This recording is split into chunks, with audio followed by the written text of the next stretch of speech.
What's up everyone, how are you all? Today we are back with another blazing Naruto story. What if Naruto was sent to protect the daughters of the 7 clans, and they all fought for his promise?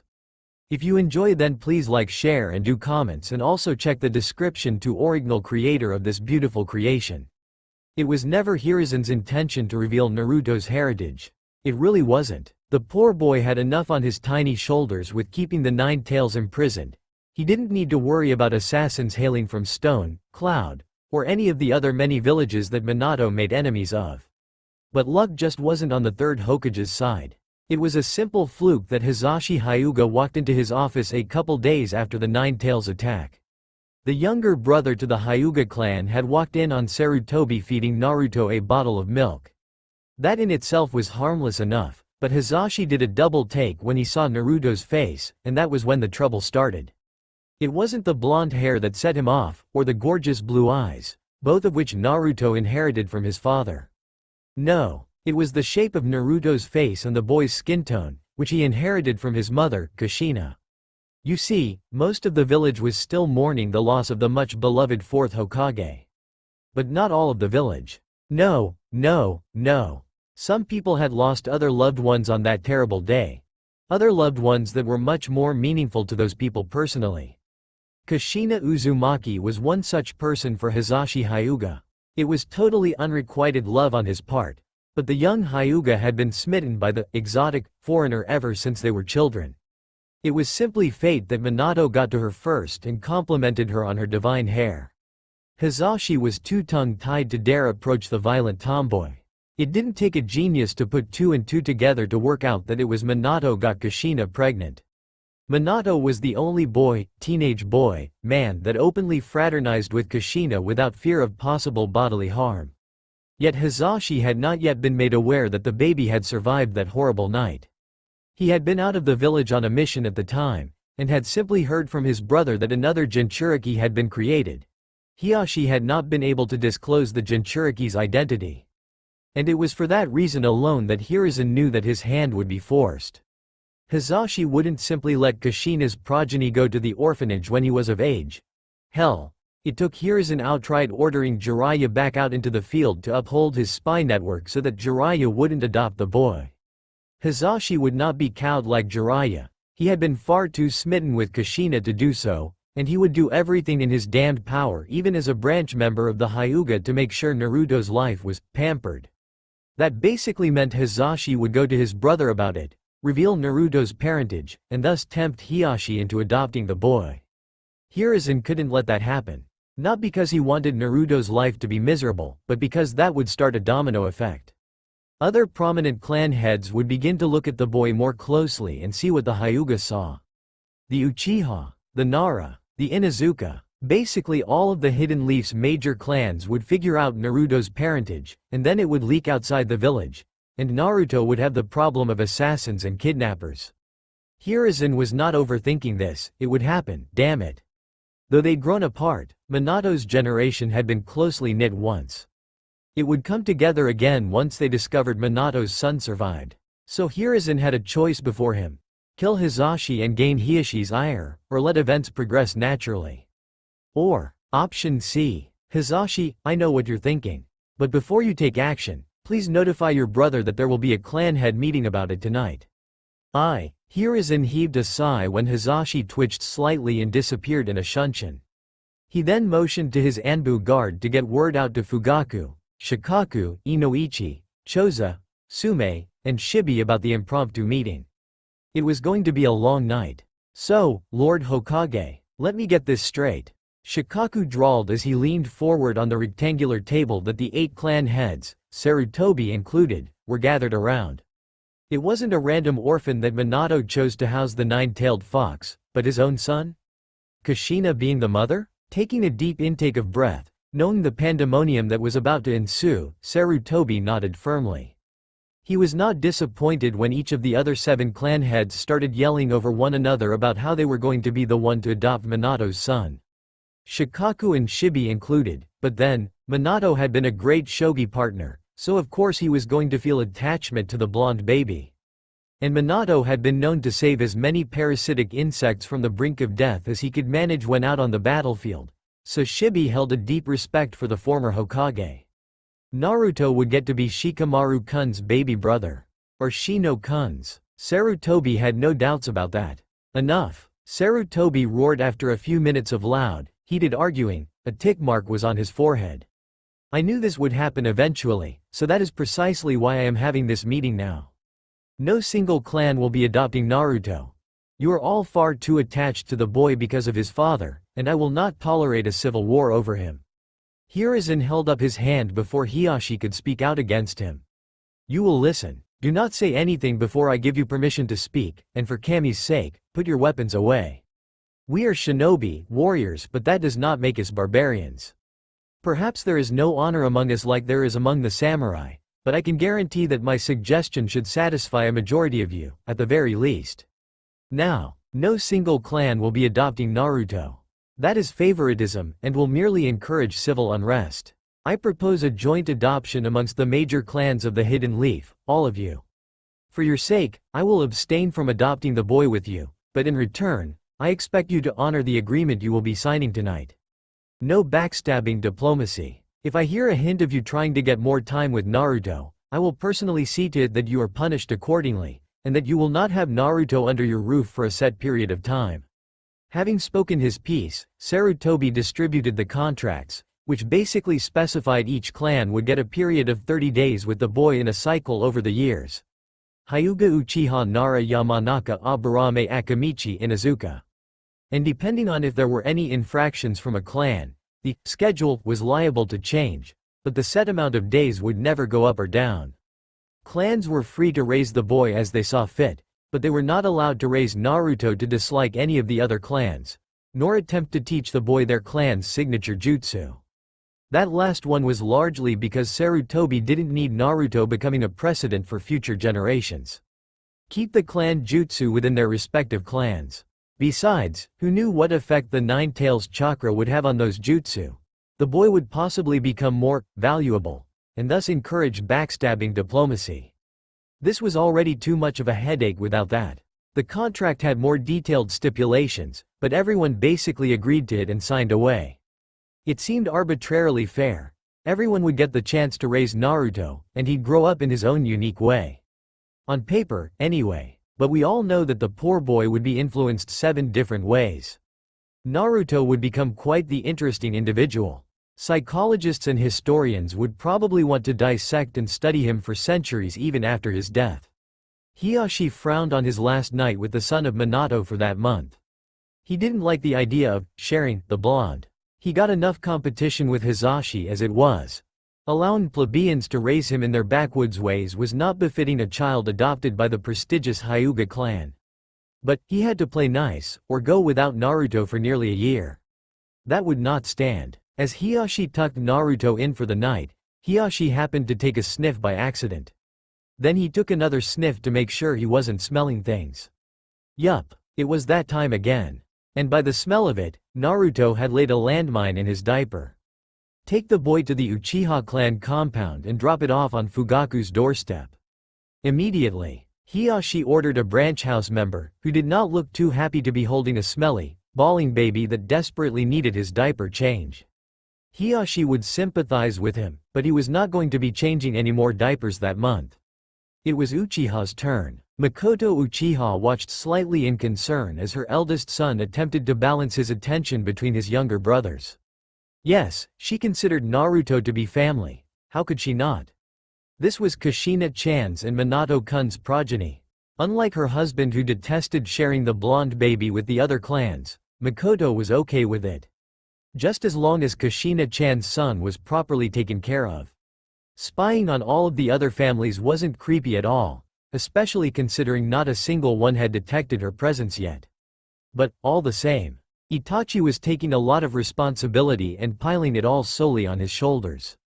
Makoto had made an offhanded comment one day about how hard it was going to be rejoining the police force actively and taking care of the babies, and that was when Itachi-kun solemnly promised he would do the latter so that she wouldn't be overworked. Oh, he was just so precious. He was even doing an admirable job of taking care of the pair of babies. Yet Makoto could see that sooner or later, Itachi would be driven to insanity with showering the babies with enough attention and love. You simply could not neglect one over the other, which is why Makoto had suggested bringing in someone else, perhaps Shisui-kun since he was a little older, but Itachi had insisted he could handle it. So Makoto allowed him a loose hand for the time being. Just until it obviously became too much for the boy. She had to admire the overprotective older brother complex he was developing, because she could swear it was just the most adorable thing ever, and it might even border on the creepy someday, if he became obsessive enough. Obsessive like slaughtering the rest of the clan except his brothers and then conjuring a plan that would manipulate them into killing him to restore honor to the Uchiha, for whatever reason. Though Makoto couldn't realistically see that happening. Not for years and years to come, decades even, if ever. Itachi didn't have a reason to wipe them all out. Yoshino, where did you get this milk? Shikaku asked his wife with a light scowl on his face as he held up the baby formula she had recently purchased. Feeling like there was nothing to hide, Yoshino told him. She blinked when he was pretty much out the door with the bottle in hand just as she wrapped up her explanation. Where are you going? I have a feeling somebody knows who we've got under our roof this month. This milk expired 2 weeks ago. Apparently, I'm going to have to go roll some heads so this doesn't happen again. Shikaku responded curtly without turning around. Yoshino gasped at the revelation. She'd been so quick to believe the label, but evidently her husband felt the need personally inspect it. Boy, was she glad that Shikaku could be paranoid when it mattered. Without missing a beat, Yoshino grabbed her torture whip, the one made of razor wire and not rawhide, which was used for other activities, and ran after her husband. Wait up, dear, you can have what's left over when I'm through with them. From there it was a race to the store. Yoshino was currently more in shape, so she managed to beat her husband there by a lot. The helpless screams of the clerks were music to Shikaku's ears when he got there. Choza had to laugh when he got the luck of the draw, so to speak, when it came his turn to have Naruto under his roof. He'd heard no one bragging yet about Naruto saying his first word, so clearly he hadn't said any before this. It wasn't Dada, or Mama, or even Choji. Naruto's first word had been a food. And while Choza would have preferred something slightly more refined, hey, it was a pretty darn good food if it wasn't that commercial, cheap crap. Naruto's first word had been ramen. It didn't take very long to discover that Naruto took after his mother more than his father. Sume had taken her eyes off of him for, like 15 seconds, 20 seconds tops, to feed her dogs, and the mischievous baby had climbed out of his playpen and crawled through one of the many dog flaps scattered around the Inuzuka clan head's household, and had amazingly got past the security guard at the gate to the compound, who just happened to be catching a few Z's simply because he was overworked or something that week. Well, when Sume was through with him, he wouldn't be sleeping on the job ever again, that was for sure. She didn't have the time to give him a proper tongue lashing, though, because she had a mischievous baby to round back up. Why no one bothered to stop Naruto before he miraculously got out to the training grounds, Sume didn't know.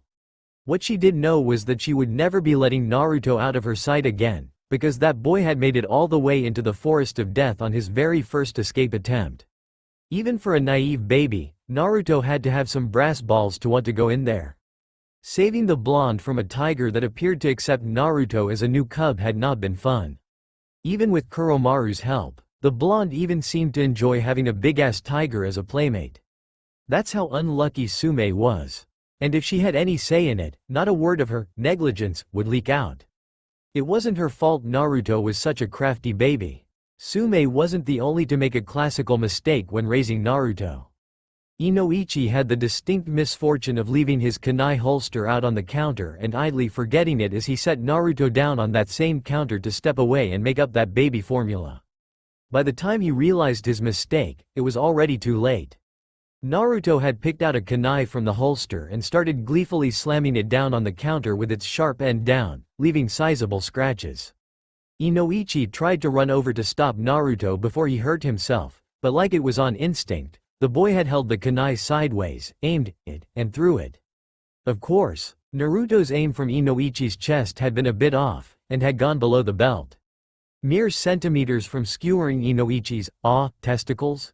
Not knowing that what he'd done had been a bad thing, little Naruto clapped and giggled at the pained expressions Inoichi was making as he doubled over on his knees and took deep breaths.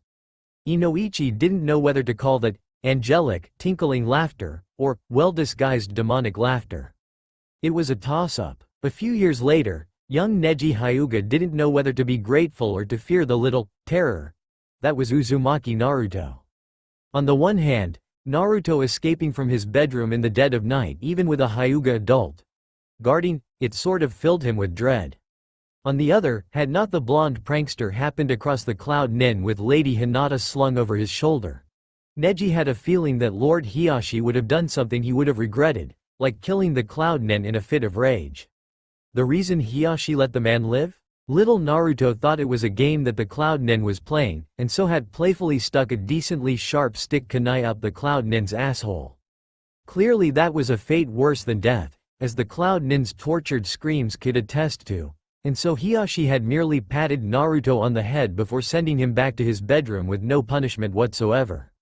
From what Neji had heard days after the incident, the third Hokage, the council, and the Hyuga elders seeking retribution from the hidden cloud for its attempted kidnapping, and were using the head ninja as a sort of hostage until negotiations could be worked out. Coming to a decision, Neji had been glad that Naruto had interfered, no matter how juvenile the brat could be at times. At least now his father wouldn't be used as a scapegoat or something. Of course he was terrified of Naruto doing a repeat performance on his buttocks, so he was staying far away from Naruto for a while. Frankly, Fugaku didn't know what was worse. The fact that Naruto shattered all of their home's windows in an attempt to learn a shuriken exercise that Itachi was trying to teach him, and Sasuke. The fact that his prized vegetable garden was all uprooted and trampled on, or that all of the red portions of the Uchiha crest all along the walls of the compound had been painted neon orange. Then again, there was also the fact that his own flesh and blood, Sasuke and Itachi, had helped the boy in different pranks. Sasuke the garden and Itachi the walls. Who knew Itachi had a mischievous streak in him, too? Then again, that could be the brother complex at work. It came as no surprise that the first clan to go without Naruto for a month was the Uchiha. Not because of trying to get more Naruto time, or trying to teach Naruto and Uchiha jutsu, no. The Uchiha were too clever to go for the obvious. No, what angered Sarutobi enough to take their Naruto time away was the simple fact that Fugaku had instructed a clansman to teach Naruto a jutsu that most shinobi knew. The Shunshin. And not just the Shunshin, but Shisui's version of it. The bastard had ordered the boy to pass his secret mastery of the technique to the blonde child who had just turned 7 years old. All because Fugaku was sour over Sarutobi denying Naruto early entry into the academy. Laws had changed since Itachi was in the academy, and Sarutobi didn't want any other geniuses to arise. From Sarutobi's point of view, Fugaku wasn't content with a boy that had developed a severe older brother complex, and he wanted to risk something happening to Minato's child just because he knew Naruto could handle the pressure. If Sarutobi was a lesser, spiteful man, he would have put Fugaku on permanent babysitting duty for Naruto. Kami knows the boy was fast enough without a Shunshin that didn't require hand seals. The little hellion of a prankster was running circles around some of the Hidden Leaf's finest already. This would just ensure Naruto could escape if he was ever cornered. The boy might even leave the safety of the Hidden Leaf if he was terrified enough of the adult civilians who hated him, who didn't know about his heritage. What if an enemy ninja came across him? What if he caught 2 people in the act of UAL intercourse? What if? Damn it, he was having panic attacks already. He needed his damn pipe and special tobacco. The Shunshin wasn't the worst thing Naruto learned from the Uchiha clan. No, Fugaku's teachings went deeper than that. Naruto was going to become the second coming of Minato no matter what, and the only way that was going to happen was through training. Though in hindsight, if Hiruzen knew about this aspect of Naruto's training, Fugaku would probably have been court-martialed. The fact that it was subtle and could be chalked up to Naruto-chan wanting to mimic his foster families and their unique character traits was the only thing saving Fugaku from the punishment he deserved. But it would come back to bite him one day, because little Naruto-chan, at the age of 7, was developing 8 different personalities. The first was, of course, his natural personality and charisma. The stuff he inherited from Kushina. The other 7 were personalities he gleaned from the 7 clans that were taking care of him: Uchiha, Hyuga, Aburame, Inuzuka, Yamanaka, Nara, and Akamichi. For you see, Fugaku had given little Naruto a very impactful speech on the importance of building a cover, and since Fugaku didn't explain the concept very well due to the young age Naruto-chan was at, the boy assumed he needed to act like the individual clans that he was raised with. The Hyuga personality with the Hyuga, the Nara personality with the Nara, and so forth. It was real tough at first, getting down ticks like the Uchiha patented HN, being lazy like the Nara, but Naruto did it. He got to the point that feeling Uchiha, Inuzuka, Akamichi, whichever clan he was attempting to be, it all felt natural to him. So little Naruto-chan had an interesting case of multiple personality disorder. But it wasn't random, and Naruto got to the point that he could change the personalities on a dime. Implying that a ninth personality had developed to control the rest, and the scary part was that it wasn't Naruto's inner darkness that was doing it. Hell, that part of Naruto's being was so overloaded with the different personalities that the poor thing was off sobbing in a distant corner of Naruto's mind, being comforted by the Nine Tails, who was kinda amazed the boy had become so complex. Not even Naruto was consciously aware of the ninth personality, though. No one knew. Naruto knew he had to keep up his covers, and the adults and kids all passed it off as Naruto being an innocent kid and wanting to be like them. How were they to know that Naruto's character was so fragmented to the point that it was probably best if Inoichi took a look at him? The boy seemed to have his little game under control, why spoil the fun? It was great fun at parties. Where's Naruto? Little Choji Akamichi asked, having just arrived at Shikamaru's birthday party. He's out back with Shikamaru. Shikaku explained to the Akamichi boy, who ran off to be with his friends. Choji ran up to the two boys with a potato chip bag in hand. He found it odd that Naruto was in the exact same position as Shikamaru, cause he never seemed to care one way or another for cloud watching while he was at his family's place. But here, he seemed right at home. Hey, Naruto, I brought you a bag of chips. Like flipping a switch, Naruto sat up excitedly and tore into the huge bag like a wolf. Thanks, Choji. I was starving. Shikamaru's brows knit together at Naruto's declaration. Just a couple minutes ago, he and the blonde had turned down their mother's offer for lunch, both agreeing they weren't hungry yet. Then they continued lazily watching the clouds. Now Choji comes along, and suddenly it's like he's Choji's clone. It only gets weirder from there. Naruto, don't you know junk food's not good for you? Help me get these lazybones to play a few rounds of musical chairs. Ino Yamanaka bossily stomped up the trio, and like flipping another switch, Naruto was acting just like Ino. You're right, I don't want to get fat. Naruto flippantly tossed the bag of chips away, and proceeded to boisterously boss Shikamaru and Choji around. Well, after Choji punched him into a tree for implying he was fat. You don't have to act like each of us, Naruto? Shikamaru feebly pointed out. Naruto only further pushed him along. Dunno what you're talking about. Move your lazy butt. Get your rear in gear. Naruto barked. Shikamaru's sweat dropped and decided to drop the issue. He probably didn't want to know whatever the hell Naruto thought he was doing. Most of the time Naruto's cover was flawless, though. Most of the time he was just hanging about the individual clan compounds, and didn't have to worry about friends coming over for visits. He does know he doesn't have a hive like you and Shino, right? Shibi's wife whispered to him. They were watching Shino and Naruto playing in the back, interacting with the parasitic insects. Oddly enough, Naruto didn't seem to be scaring the bugs away. Yes, but it is so adorable. Shibi replied softly, touched that Minato's boy would be this kind to the parasitic insects. Shibi's wife found it weird, but wasn't about to shatter her husband's evident cheer. Hey, she married into the Aburame clan, so even if she found the Aburame way of interacting with bugs on a regular basis as slightly disturbing, she wouldn't speak out against it because that was taboo and rude, to the Aburame, anyway. Besides, Shibi's wife wouldn't let a few colonies of parasitic insects get in between her happy marriage with Shibi. It must have been the code. So alluring and mysterious, covering up so much of Shibi's body.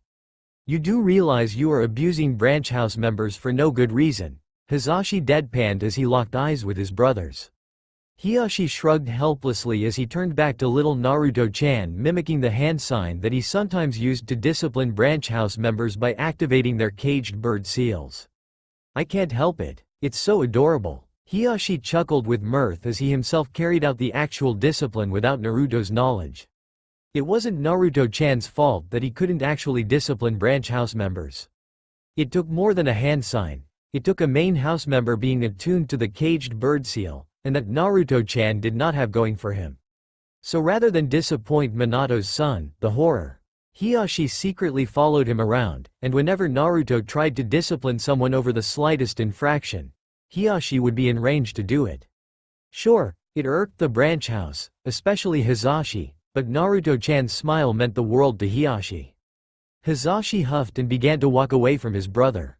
Just a heads up, if you activate my seal or Neji's when Naruto tries to do that, I will 64 palms you in the balls. Don't test me. Hiyashi shivered at the threat, but quickly nodded in agreement. He could only hope Naruto didn't try that, or he might have a crisis on his hands. Naruto-chan's happiness, or to keep his fertility intact.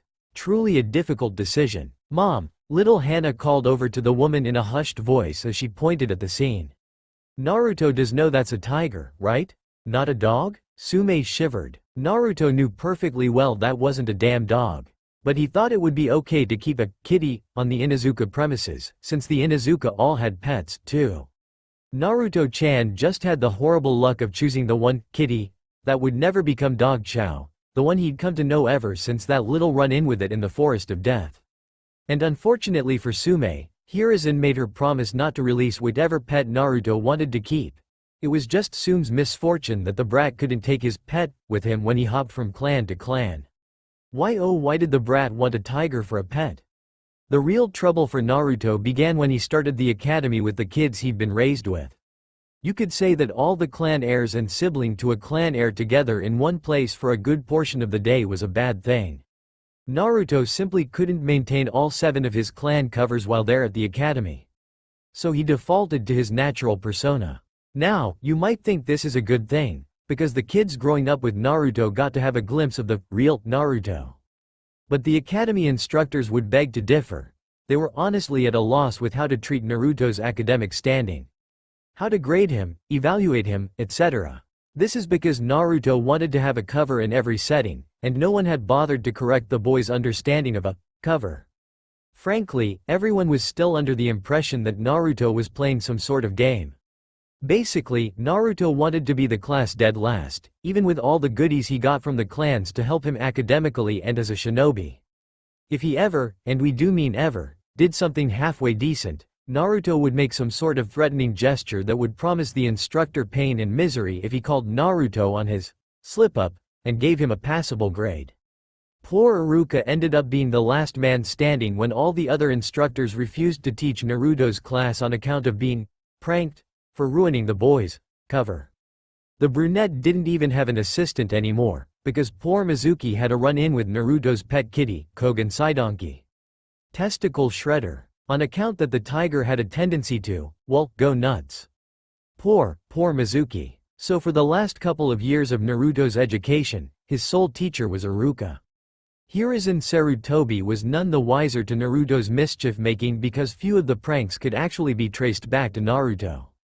And the boy caught no flack for Mizuki due to the simple fact that the man was secretly a traitor and spy for Orochimaru. So the boy had done the village a service in that regard, even if the method he used was slightly savage. It should have been really simple for Iruka. He'd seen the consequences happen to his coworkers. All he had to do was fail the boy and everything. Simple. But then you factor in parent-teacher conferences, and then things get awkward.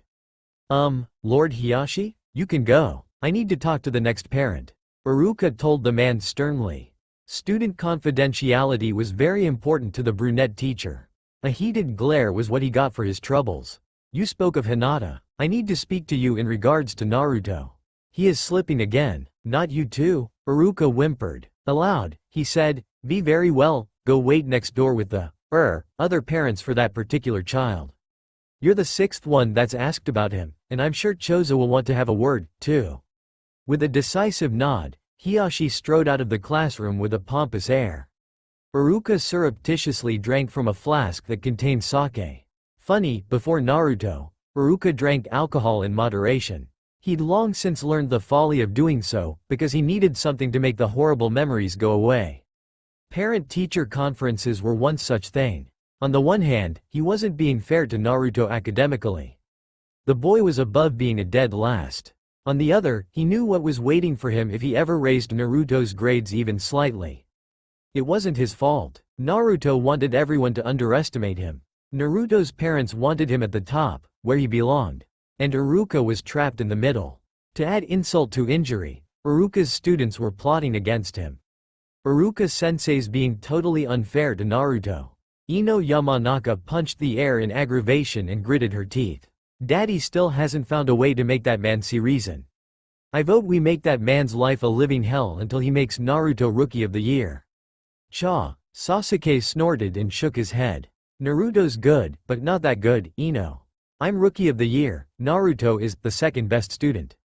Close second. He didn't want to insult Naruto's skills, but he also didn't want to admit that the boy was possibly better than him.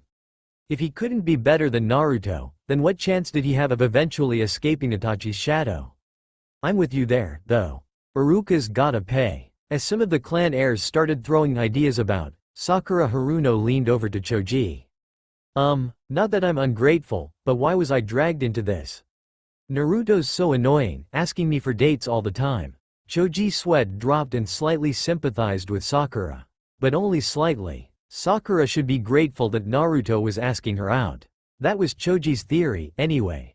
Probably because Ino forgot your family isn't in the rotation. Naruto was adopted by all of our parents, so it's kind of important that we get Iruka-sensei back for being unfair to Naruto. He's our brother, you know? Sakura went quiet at this explanation. Naruto was adopted by all the major clan heads. I mean, I guess that was obvious, but I never really noticed that before.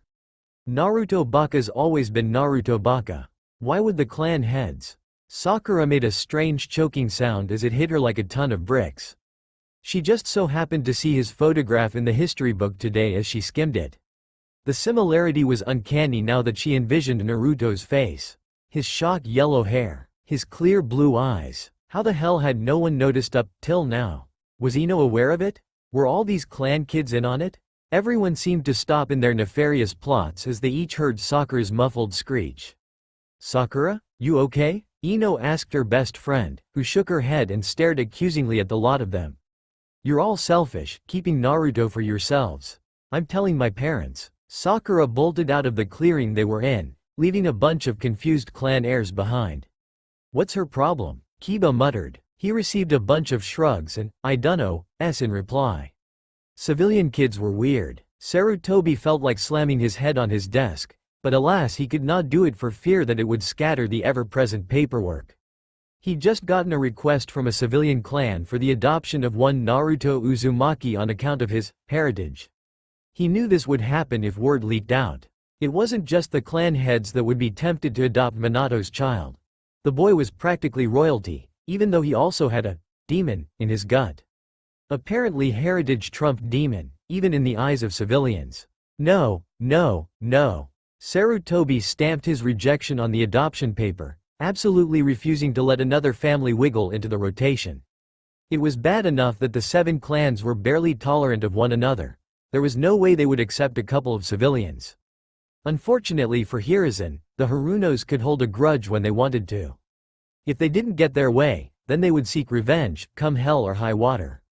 And the best revenge was spreading word of Naruto's lineage to the other poor, ignorant civilian clans that were being shafted when it came to the 4th Hokage's son. The good news? Hiruzen was able to shut the Harunos, and whoever they got word out to, before it got too far. The bad news? Hiruzen got about 19 more adoption requests, all of which he rejected in rapid succession.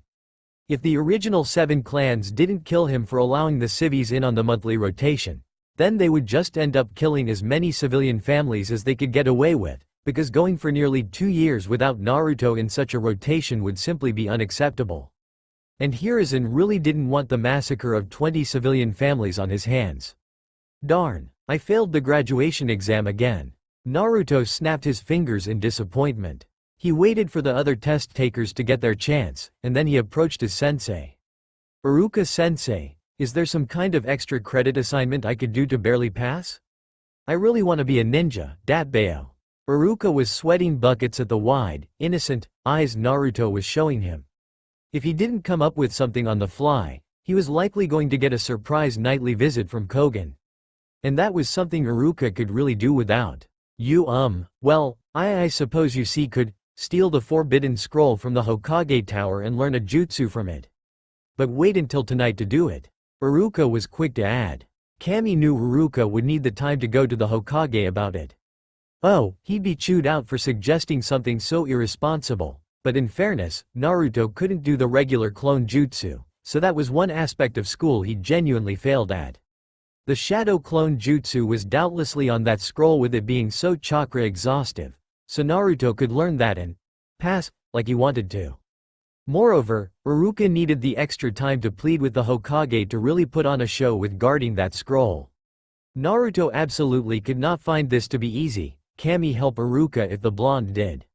If he found the extra credit to be easy, he'd probably sick Kogan on him. And Iruka really wanted to be a dad someday. Huh, I didn't know you had the power to come in here so soon, brat. No one's told you about me yet. I dunno what you mean, Datbeo. I closed my eyes and tried brainstorming ways to steal the forbidden scroll, and suddenly I'm in a sewer with a fox trapped in a cage. What is all this? Datbeo. The nine tails twitched at the verbal tick. Just like Kushina. Great. The beast rumbled. Kushina? Naruto raised an inquisitive eyebrow. Needless to say, the nine tails face-palmed. He forgot it was hard to keep secrets from the brat in here. But then inspiration struck like a bolt of lightning. That ninth personality probably orchestrated this little meet and greet, so why not feed it information? It was probably for the best to stay on the brat's good side. Nine Tails really had no leg to stand on with the boy's inner darkness. So traumatized by the boy's special case of split personality, and besides, the boy would be much more entertaining than the previous prisons. Sicking the tiger on that one teacher assistant guy had been nearly made the Nine Tails choke on his laughter, and he didn't breathe like humans did. You see, Naruto, it all started when you were born. The Nine Tails grinned, showing off his many teeth, and the blonde listened with rapt attention. It was an eye-opening experience, hearing all about his heritage and the circumstances that led up to his joint adoption, Datbeo. But you're all probably wondering about what happened before that.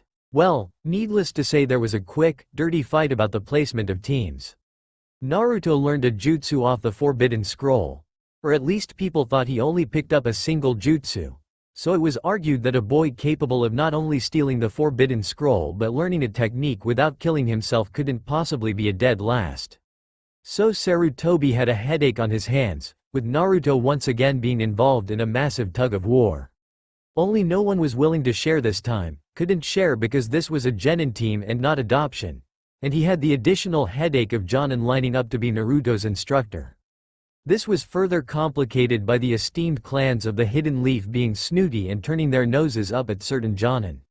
But you're probably wondering why the Jonin were interested in Naruto. Well, that's a story for another day really, but the abbreviated story was that Kakashi Hitaki was a petty Sanuva bitch who spread word around the Jonin lounge when Sarutobi potentially considered passing him up as Naruto's teacher. And after Kakashi had promised Minato-sensei and Kushina-sama at their graves that he would take Naruto under his wing. The nerve of that heartless third Hokage. Oh, retirement was definitely looking more appealing by the day, but Sarutobi couldn't be petty and pass the hat off to the Hitaki brat in revenge.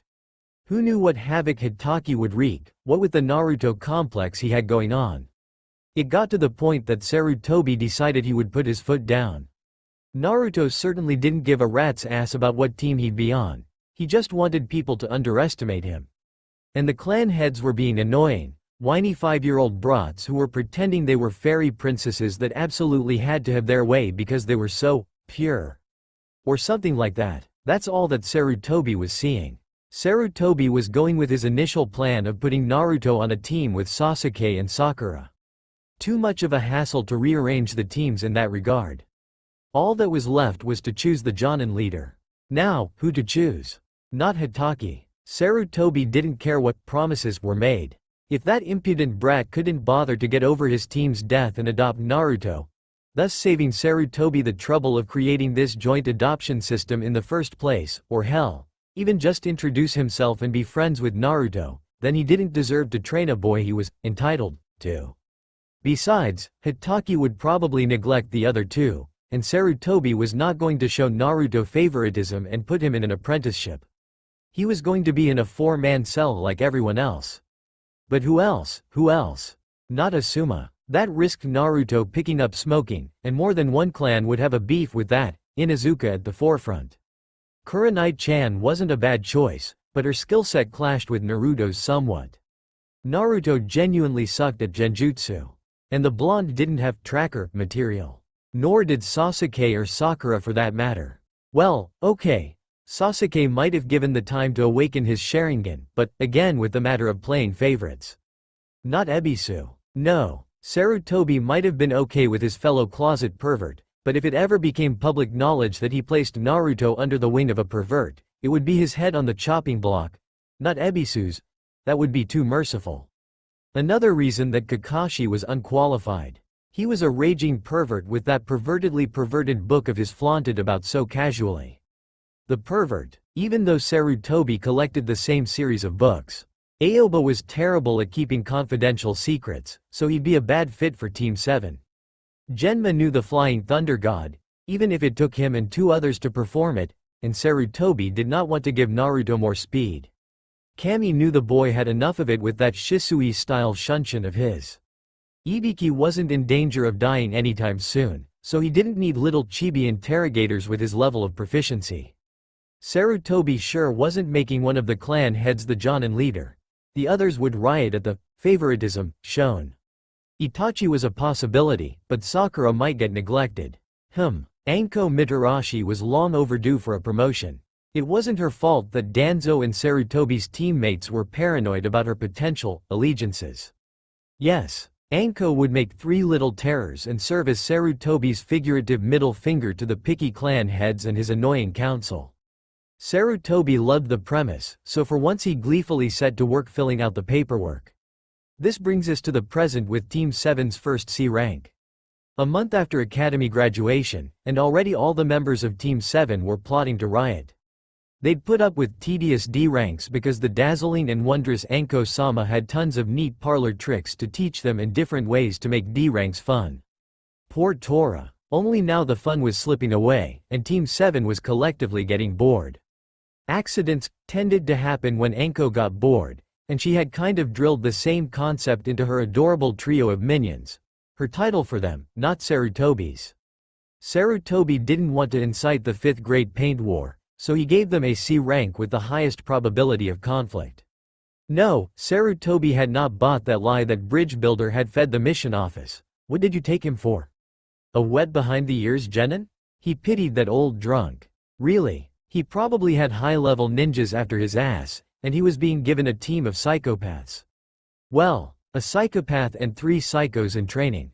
Moreover, though, Sarutobi pitied the ninjas that tried to take the Bridge Builder's head. After all, Tazuna just had to be in the company of Team 7. The enemy ninja would be fighting Team 7. Those poor, deluded fools. Zabuza blinked slowly as he took in the Bridge Builder's guard detail. The purple-haired bitch in a trench coat looked oddly familiar, and the midgets in different colored trench coats looked a little too mischievous for his tastes. Blondie wore an orange trench coat, Pinky wore a maroon-colored trench coat, and the black-haired boy had a blue trench coat. Perhaps he should bring Hiku out early? A few moments later, after they'd exchanged first blows and the purple-haired bitch had cut into him with a kunai, Zabuza finally placed the face. It helped that she licked his blood off the kunai and gave a speech eerily familiar to the one he was planning to give about pressure points on the body. "You're that sadistic Mitarashi bitch," Zabuza yelled, slightly frantic as he backed away from the kunoichi. It was one thing to hold a modicum of respect for a sadistic interrogator from another village that obviously deserved it. Respected from a distance, mind you. It was another kettle of fish entirely to be forced into battle with said sadistic interrogator. Ooh, Zabuza would be having words with Gato. You did not offer a rank pay for what was obviously an S-rank mission. It was just not done. Ooh, call me a bitch, will you? Anko offered a sugary sweet, closed-eyes smile. That's how Zabuza knew he was well and truly fucked. Children, First one who brings me Zabuza's spleen gets to learn that sword-swallowing trick that you've all been pining after. Yata. Naruto crowed and pumped his fist in the air. He looked between Sakura and Sasuke, who were grinning and smirking respectively. You guys hit him high, I'll hit him low? Sasuke looked contemplative while Sakura huffed frustratingly. Fine, but no Kogen. Naruto pouted. He wanted to test the summon seal that the wonderful and beautiful Anko-sama had helped him create. Sasuke scoffed at Sakura's stipulation. If Naruto can't use Kogen, you can't use those damn poisons to paralyze the guy for 72 hours. Sasuke paused when Sakura smiled hopefully. Or those hallucinogens. But Sasuke-kun. Sakura pouted similarly to Naruto. Sasuke-kun was using fighting words now. Those hallucinogens were the great equalizers. She couldn't fight like Naruto or Sasuke-kun otherwise. Thump. Team 7 collectively turned to see Zabuza lying on the ground with a senbon sticking out of the back of his neck. Anko gestured to the fallen swordsman. See why you don't haggle like that, minions. Silly restraints will allow someone to steal your kill. Now no one gets to learn sword swallowing. She relished in the defeated moans of her genin. This is what being a jonin instructor was all about. She frowned when a hunter nin hopped down to collect Zabuza's body. Hey, no, we get first dibs. You go away until we're done. Haku sweated nervously behind his mask. This was what he was trying to save Zabuza-sama from. Haku wasn't even going to try reasoning with Crazy Incarnate. But he also couldn't let these people loot Zabuza-sama's corpse. I'm sorry, but I'll be taking this body with me. Haku got ready to disappear in a shunshin. Without Zabuza-sama's blade. Regrettably, when the blonde boy disappeared in a blur and reappeared above Haku, delivering a heel drop kick down harshly on the fake hunter nin. Woo pa. Naruto grinned as his surprise attack conked Haku out like a light. He looked up at Anko-sama and gave his best puppy dog eyes look. Petit puis, Anko-sama. Sword swallowing, pweease. Normally, Anko would be able to resist the puppy dog eyes.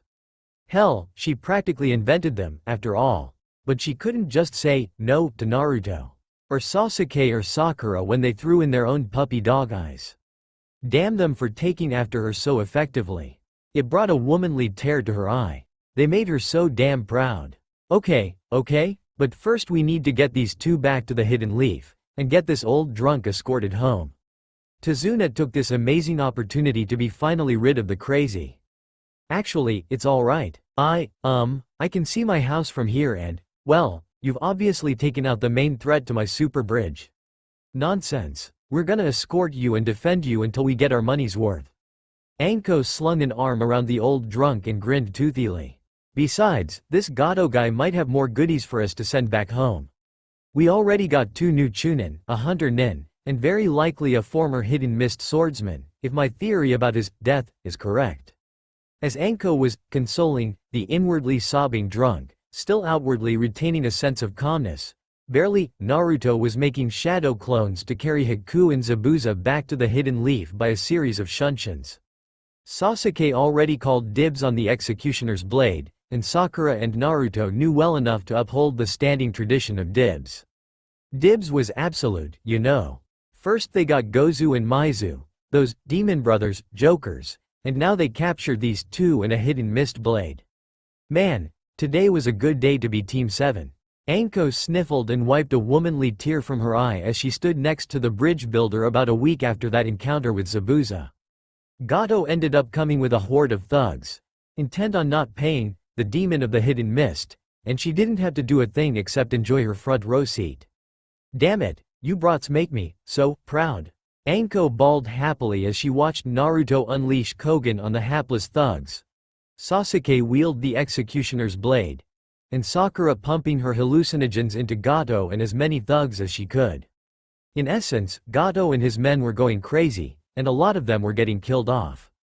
Tazuna was whimpering off to the side of Anko, hoping that these crazies didn't turn on him next. He liked living. Another glorious day to be Team 7. Haku. Zabuza-sama? How the hell did we wind up in this mess? Zabuza idly flicked a thumb on the metal of his new hidden leaf hitate. Haku did not have an answer for Zabuza-sama. The money Gato was shelling out had been too good to pass up, and now they were in the employ of another great nation. All they had wanted was to raise the funds to raise up a revolution in the Hidden Mist and take down Yagura. That's all they wanted. It really didn't help that the pair of them were being fought over by the major clans of the Hidden Leaf, who wanted the prestige that a former Hidden Mist swordsman and a wielder of an ice keki genkai would bring. But then again, they weren't really the worst of it all, 'cause there was that old cripple who was giving off pedophilic signals. Something along the lines of, "I want your babies." Yes, Haku believed that the creepy old man was subtly sending that kind of message with those leers. They could always try to make a break for it, but that would risk being chased after by that sadistic Mitarashi bitch. And Zabuza-sama absolutely did not want that to happen. Ever. Sasuke just smirked smugly, while Naruto fiddled with his, or rather, Iruka's former, new headband happily. Oddly enough, it had been Sakura to make such an eccentric exclamation. She looked between Sasuke and Naruto with a twitchy, drooling smile on her face. Did she get the luck of the draw or what? If things didn't pan out with Sasuke-kun, she could totally cash in on all those date proposals Naruto kept pestering her about. Haughty with Bishonen good looks, or the son of the former Hokage. She couldn't possibly lose to Ino Pig now. Who says we need to stop at just the one? Foo. Inner Sakura was rubbing her hands together and cackling at the prospect of pulling the Clan Restoration Act. Oh, sure, technically that applied to Naruto, but what the hell? Inner Sakura didn't need an excuse to get into multiple boys' pants. She was just plain greedy, to outer Sakura's slight dismay. But only slight. Who's gonna be our sensei, Iruka-sensei? Naruto piped up when he realized the brunette was waiting for the class to settle down. That would be. The door slammed open, and in walked a man with a face mask and silvery hair. He ran up to Naruto and hugged the stuffing out of him. Me? Kakashi laughed in an unhinged manner. Iruka simply shook his head and crossed his arms in a disapproving manner. Lord Hokage thought you might try something like this, Hitaki. You're late to your first therapy session anyway. You'd best run along now.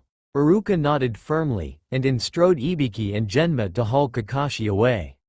Of course Kakashi made a good effort to slip out of their ironclad grasps, but it was all for naught, as Aoba, Ebisu, Itachi, and Hana were all there to recapture him even if he did manage to escape Genma and Ibiki. Sure, some had jobs that they should be doing, Ibiki, but they needed to keep their solidarity. If they couldn't be Naruto's sensei, then neither could Kakashi. Well, Hana didn't particularly want to be Naruto's sensei, but she was there on account that her mother couldn't be. None of the clan heads were free to keep Kakashi in check, so it fell to them, the rest of the rejects, to keep this one reject in line. 'Cause Kakashi ally wanted to teach Naruto. No, really, who's our sensei? Naruto asked eagerly, as if that hadn't just happened. Iruka smiled benignly and opened his mouth to speak again, but once more the door slammed open, revealing the Enko Mitarashi who grinned, despite having just escaped being tied up by Hitaki. She would deal with him later. She was still riding the high of becoming a full-fledged Jonin, and reveling in the fact that Lord Hokage was finally allowing her a genin team. There was so much Enko wanted to pass on to them, she was getting glitter-eyed at the thought of it all. That would be me, the Enko Mitarashi. She grinned and bounced on her heels. She motioned for them to follow her. Come on up to the roof. As Naruto, Sakura, and Sasuke, in that order, got into a single file line behind Enko like little ducklings, they all took their leave. Only one thought flitted through the minds of the remaining males in the room, including Iruka. Lucky bastards. So, introduction time, kiddos. Enko gestured for Team 7 to sit down on the rooftop, while she sat down on a ledge, propping her legs up provocatively. I'll start. I'm the and amazing Enko Mitarashi. I like sweet bean soup, dango, tea, torturing for information, and torturing in general. Really, I mean, who doesn't, right? Ooh, especially when I can get my victims to squeal in, like, a crude 7-part symphony. That's great fun. And licking up blood. That's great fun at parties, or anywhere in general. I guess. I hate spicy crap and my former sensei. My hobby is tea ceremonies. Laugh and I'll gut you, and my dream, nay my ambition, is to one day slay my former sensei slowly, preferably starting out with the carving out of his eyes and placing frayed electrical cords into the empty eye sockets after dumping water in them. From there, Anko delved into some diabolical laughter there at the end, much to the confusion of her genin. Well, until Sasuke raised his hand and asked for confirmation. Your sensei was Orochimaru, wasn't it? At Anko's stern, unhappy nod, Sasuke sighed. I thought so. Would it be unethical to ask if I could get in on that action? Anko looked horrified at something Sasuke had said. You, unethical? Rinse out your mouth with soap. Of course it wouldn't. We're shinobi. Ethics went out the window the second you tied that headband on. Anko placed a hand over her heart dramatically, but then dropped the theatrics, for now. But what kind of beef do you have with the bastard? You're too young to have ever met him. Bastard's a pedophile, and he's pretty high up on my clan's list of people who need to die slowly and painfully. Sasuke nodded decisively, as if any of that made sense at all. When you grew up in a household filled with Fugaku, Makoto, and Itachi Uchiha, you're bound to grow up a little eccentric yourself. But don't let them know you think they're eccentric. Kami help you if you do. Pedophile? Sakura squawked, having read none of that in the history textbooks. But if it was true, she'd be lending a hand at killing the bastard, too. No one like that should ever get the chance to touch a hair on Sasuke-kun or Naruto's heads. Naruto was pretty confused too, Datbeo. But Anko only snickered and didn't bother to elaborate, nor did Sasuke, but that was because he was clueless as to where that idea came from. After her sensei abandoned the village and became known for going after kids with bloodlines and trying to add bloodlines to babies that didn't, Anko might have helped nudge those rumors along. But in fairness, Anko was feeling slightly vindictive at the time. Not like the bastard needed any sympathy for his personal beliefs. At any rate, they went through the introductions, and Anko helped nudge her little super brats into career choices that she thought would be good for them. Naruto as Hokage? She'd let that one fly. Kami knows someone will have to take the hat from Sarutobi someday, and she didn't want it to be one of those old crows. Particularly the cripple. Best to let it be someone she would have a hand in teaching, right? Sakura was a bit too fangirlish for Anko's tastes, so she would be fueling those urges in one of two possible directions. Seduction. Outer Sakura was vocally opposed. Inner Sakura was vocally all for it, or T and I. It should be obvious which one she went for. And Sasuke? Well, Anko found it kind of cute that the super brat wanted to be the one to kill all those people on that list he brought up earlier, but found it kind of unrealistic. Too many of those were high profile, and he'd only assist kill her former sensei. Plus, those urges to kill would likely make him a loose cannon, so Anko nudged him in a slightly more constructive direction. Sasuke would protect his clan, which included Naruto, escape Itachi's shadow, and develop a hobby of collecting swords. Sasuke was initially opposed to that last idea, but after the great and wonderful Anko-sama showed him a few pictures of some hidden mist blades, he was salivating. Yup, Anko knew she made the right call about Sasuke's potential interest in swords. So, here's the thing. Anko said once all introductions were over with. Technically I'm supposed to test you guys for teamwork and crap, but I think we all want the same thing, right? I want a genin team, and you guys want to be kick-ass shinobi. So, screw a pass or failed test, we're gonna have you guys do a little exercise that will be mutually beneficial. Afterwards, we'll get you guys properly outfitted for trench coats, and I'll teach you guys how to lick blood off kunai. Kakashi's sacred collection of Icha didn't know what hit it. And Kakashi's been on his best behavior ever since. Anko beamed proudly, finished retelling her first days with Team 7. The other Jonin sensei sitting across from her at the bar were sharing weird glances, but not really commenting on Anko's way of teaching. Or her way of handling Jonin who overstepped their bounds. Hey, no one wanted to risk a Team 7 special because Anko got annoyed with their attitudes. Kakashi's collection had been so heavily protected that not even Guy would attempt anything against his eternal rival. Somehow, Anko had gotten the layout of Kakashi's defenses and gotten it to her genin. If not even Kakashi's books were safe, then none of them were safe. Unless they stayed on Anko's good side. So, Chunin exams, who's willing to nominate their team? Sarutobi had his secretary, who so happened to be Haku, ready to write down entries. Both old man and teenage boys shook their heads when Anko spoke up first, exuberantly. This was to be expected. Team 7. Sarutobi looked to Iruka, as if expecting the man to speak out against the decision to enter Naruto's team. But the brunette had this faraway look in his eyes and cheeks had a pink tinge to them. The old man grumbled under his breath at the sight, because there were several perverted reasons why Iruka could be blushing at a time like this. Lucky bastard, better not have gotten to see too much. Say what you will about Anko Mitarashi's personality, but Anko is a very beautiful and perky young woman. Oh Kami, here comes the nosebleed. I nominate Team 8, Kurenai spoke up while everyone else did their best to ignore how the Hokage was dabbing his nose with a tissue and how Iruka was blushing. Haku just had this faraway look in his eye that no one could discern. Was he thinking of something good or something bad? More importantly, was it kinky? Ahem, that was the male side. The female side, minus Anko, was thinking of how men were all pigs. Anko was just too lost in her own little world. Shisu had the best minions ever. Unsurprisingly, few other teams actually made nominations. Asuma was hesitant, and it took a slightly irate Kurenai to get him to show a little initiative. If she and Anko were confident enough to enter in their teams, then Asuma should, too. But Asuma, he was actually thinking ahead. These kids were a tightly knit group.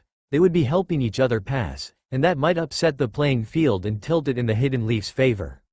Blow it to Kingdom Come, really. Unbeknownst to most of the other Jonin, a relatively mild-mannered, sandy-haired Jonin with glasses was having an internal struggle himself. He'd already nominated Kabuto-kun's team, but he was wondering if he should take it back. Not because he lacked faith in his team, though Kabuto had failed the exams several times, but Kabuto-kun showed an oddly zealous reverence of the young Uzumaki, who was on Anko-chan's team. The origin of this reverence was unknown, and Kabuto-kun managed to keep a tight lid on it for the most part. But it was kind of creepy when you caught your genin sneaking jars of candy into the blonde's various bedrooms every now and then. How the hell Kabuto snuck into the compounds and delivered the candy without getting caught was beyond his sensei's understanding. The strangest part was that none of it was poisoned or tampered with in any way. It was strictly sugary goodness, much to the ire of Naruto's adoptive families.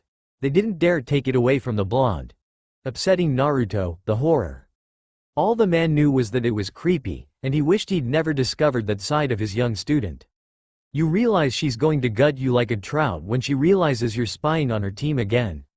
Shut up, Zabuza, I'm trying to listen. Kakashi hissed and resumed paying attention to Team 7. Kakashi didn't have the time to entertain his occasional drinking buddy. Anko was just getting to the big announcement. Kakashi had a camera and everything to preserve Naruto's reaction forever. Kakashi certainly did not shriek like a little girl when a volley of kunai was thrown into the bushes he was hiding within. Zabuza had already disappeared in a shunshin, the bastard. Now that the girly man is gone. Anko smiled widely, but then frowned sternly again a moment later. Beat it, Hitaki. Or did you not learn your lesson the last time?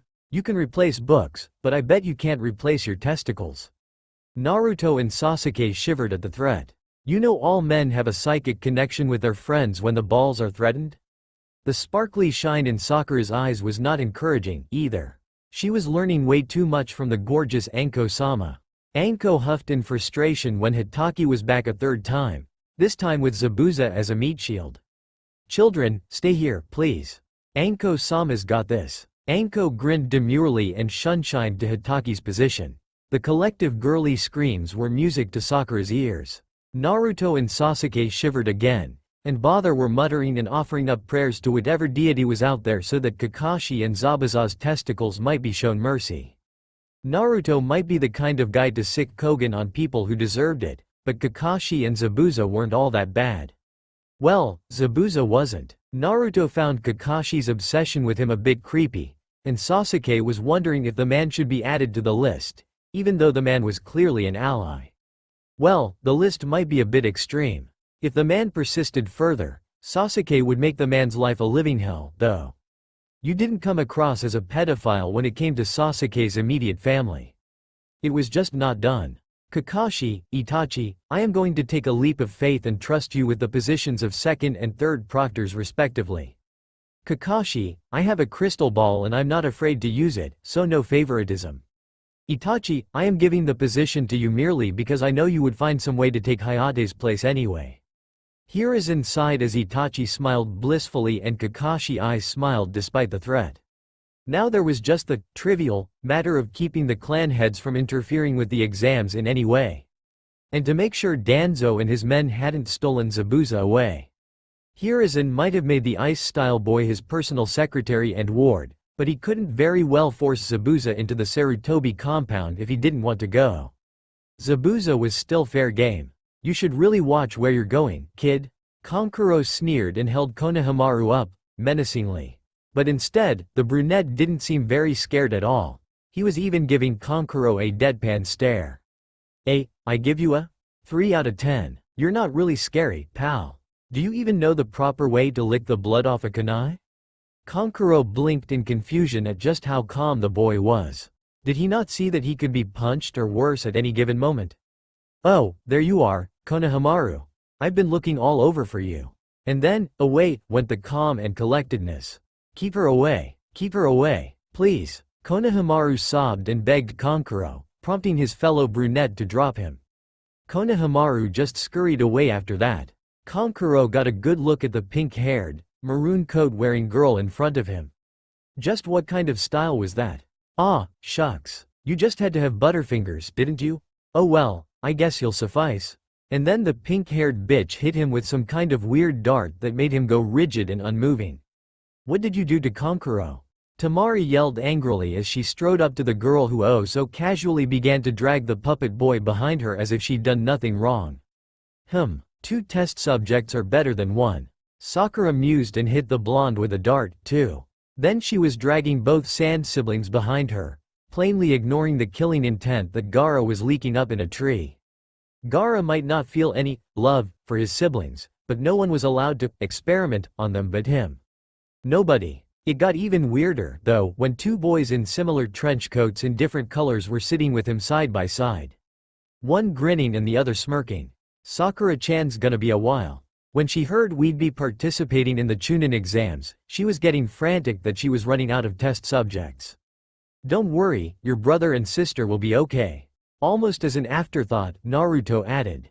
Well, they might be a little scared when you get them back. Or really, really happy. Sakura-chan's testing all sorts of hallucinogens these days. Some can make ya cry, and some can make ya piss yourself. She's shooting for making ya feel any type of emotion so that it fits the situation. If Gaara had eyebrows, he would be twitching. Before he could speak up, however, Sasuke raised a pointer finger to shut him up. You really don't want to go and rescue them. Worst case scenario, you piss Sakura off and she makes you a test subject too. Best case scenario, you provide Sakura with entertainment and she makes you a test subject. Yup, definitely twitching. Just remember, Naruto, no matter the result, you will always be the son I never had. Now get out there and insert your footwear up their posteriors. Hiyashi and Naruto shared regal laughter together before Hiyashi patted Naruto on the head and bid the boy adieu. As he was on his way out of the academy, Hiyashi stopped before another genin team and squinted his eyes at a dark-haired boy. In no uncertain terms, he declared, make sure Naruto and his team passes at all costs. If Naruto fails, I will personally volunteer you for Naruto-kun's next attempt at stand-up comedy. Knowing precisely that Naruto's version of stand-up comedy did not involve Naruto standing up, but rather his audience standing up, upon realizing they were sitting on sharp, pointy objects, Neji vigorously nodded his head in acknowledgement of Hiyashi-sama's threat. Once Neji had nodded enough times, approximately 447 times, Hiyashi wished Neji and his team good day, but not before sending Neji one last warning glare. You had to be firm about these things, you know? Outside the academy, as Hiyashi walked by, Fugaku was having a talk with 2 older teenage boys. One being a proctor for the exams and the other assistant. Yes, in an exam that the other boy was not proctoring. Well, more like both exams, if Naruto-kun ended up needing help on the first exam. The second exam was more daunting, though, being set in the Forest of Death. Shibi would be helping in a different, more subtle way. That is, making sure all the dangerous bugs stayed the hell away from Team 7 via his parasitic insects. Inoichi had been ready to possess Ibiki for the duration of the first exam. But once he realized just how much Ibiki wanted Team 7 to pass out of everyone else, he felt he didn't need to worry about his son's chances of passing. And of course his daughter was in no danger of failing. Shikaku, Choza, and Sume wouldn't be able to help like the other clan heads, though Shikaku was going to arrange the Chunin evaluations to pass through him before getting to the Hokage, since he was the Jonin commander and all. A bit of overreach in power, but, if it secures the promotions of his sons, nothing short of the best for Minato's boy, who is going to be Hokage one day, and Shikamaru, his future advisor. If Shikaku noticed Fugaku grooming Itachi and or Sasuke for the other advisor role, he didn't show it. But enough about the scheming clan heads and their minions, clansmen. Team 7 had just gotten past the poor attempt at weeding out the stupid, without tipping off the stupid that they were being duped, to boot. And now they were with the real competition, waiting to be let in the classroom. We know how this goes. The rookies make some big talk about all the amateurs in the room with them, drawing a lot of attention to themselves and pissing a lot of people off, and then Kabuto walks up practically exuding experience. Well, that and a bit of familiarity? And a bit of jealousy. Definitely a bit of jealousy in there. Naruto-kun and friends. Kabuto made an awkward coughing noise and shook his head vigorously. What did he have to be jealous about? Of course Naruto-kun had friends. His natural charisma would attract nothing but friends. Never mind the idiots who glared and tried to throw rocks and other such things. Kabuto dealt with those fools personally. Even if Kabuto wanted to vivisect these fools for getting in his way of getting to know Naruto-kun properly, he needed to keep up his loser cover. And so Kabuto delved into his pre-planned speech about the exams and then showed off his awesome ninja info cards. He went a little overboard, though, going so far as to show the children all the data he collected, past and present. He showed them every single info card. Every single one. Naturally this would have repercussions for Kabuto, because no amateur genin should have that kind of knowledge, regardless of how many times he's taken the exams. And it was just Kabuto's horrible, dreadful luck that Anko Mitarashi was the Jonin leader of Team 7. Because as soon as the genin were ordered to enter the classroom, Sasuke went straight up to Ibiki and whispered in his ear the high likelihood that Kabuto was a spy, basing it off the information Kabuto apparently possessed. They were trained to watch out for things like this, you see. No spy goes unpunished in the Hidden Leaf Village. Well, provided they're flushed out. And provided that they don't try to make a break for it, but that didn't matter in this case. Masumi and Yoroi tried to make a hasty exit through the windows when their team was disqualified and asked to come in for questioning, but weren't they surprised when Shisui Uchiha was right outside to intercept them? Kabuto, while he was higher up in Hidden Sound's chain of command, oddly didn't feel the need to flee, and had turned himself in willingly. And it had absolutely nothing to do with the fact that Lord Orochimaru would probably arrange a breakout for him. Frankly, Kabuto was done serving Lord Orochimaru. Fuck the Hidden Sound. If he could get back in good graces with the Hidden Leaf, he could get to be friends with Naruto-kun. You see, Kabuto Yakushi used to have amnesia from everything before his time with Nono and the orphanage. It irked him for a long time. This was no longer the case. Because Kabuto remembered now. Naruto-kun was the son of Minato Namikaze, the man who had saved him. When Kabuto was a small boy, he lived a meager life with his parents in a village close to the Hidden Leaf. But one day, some concentrated group of shinobi struck, for whatever reason, and devastated the village, killing off most of the people. The fourth Hokage and his escort happened to be returning from some diplomatic event outside the Hidden Leaf, when they caught wind of the attack, and they had tried to stem the damage done to the village. Alas, they were too late. The village was positively wrecked, and everyone in the village was murdered, except for little Kabuto. His parents had stowed him away in a well-hidden crawl space in the attic of their former house, and hadn't it been for a Hyuga, Minato might have never found little Kabuto, who was badly injured and slipping in and out of consciousness. Kabuto had been awake when Minato had gently set him beneath a tree outside his village, but he was soon out like a light after that, so he doesn't know what happened in the interim. But when he woke up again, it was to see Nono and some of the orphanage kids.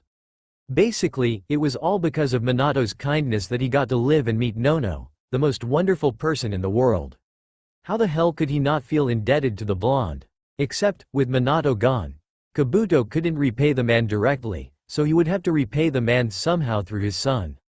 The only reason he fell for Lord Orochimaru's honey-sweet words of finding an identity all those years ago was because he felt bitter and angry about Nano's death, and so had allied himself with someone that was intent on destroying the village and man that had caused him so much misery.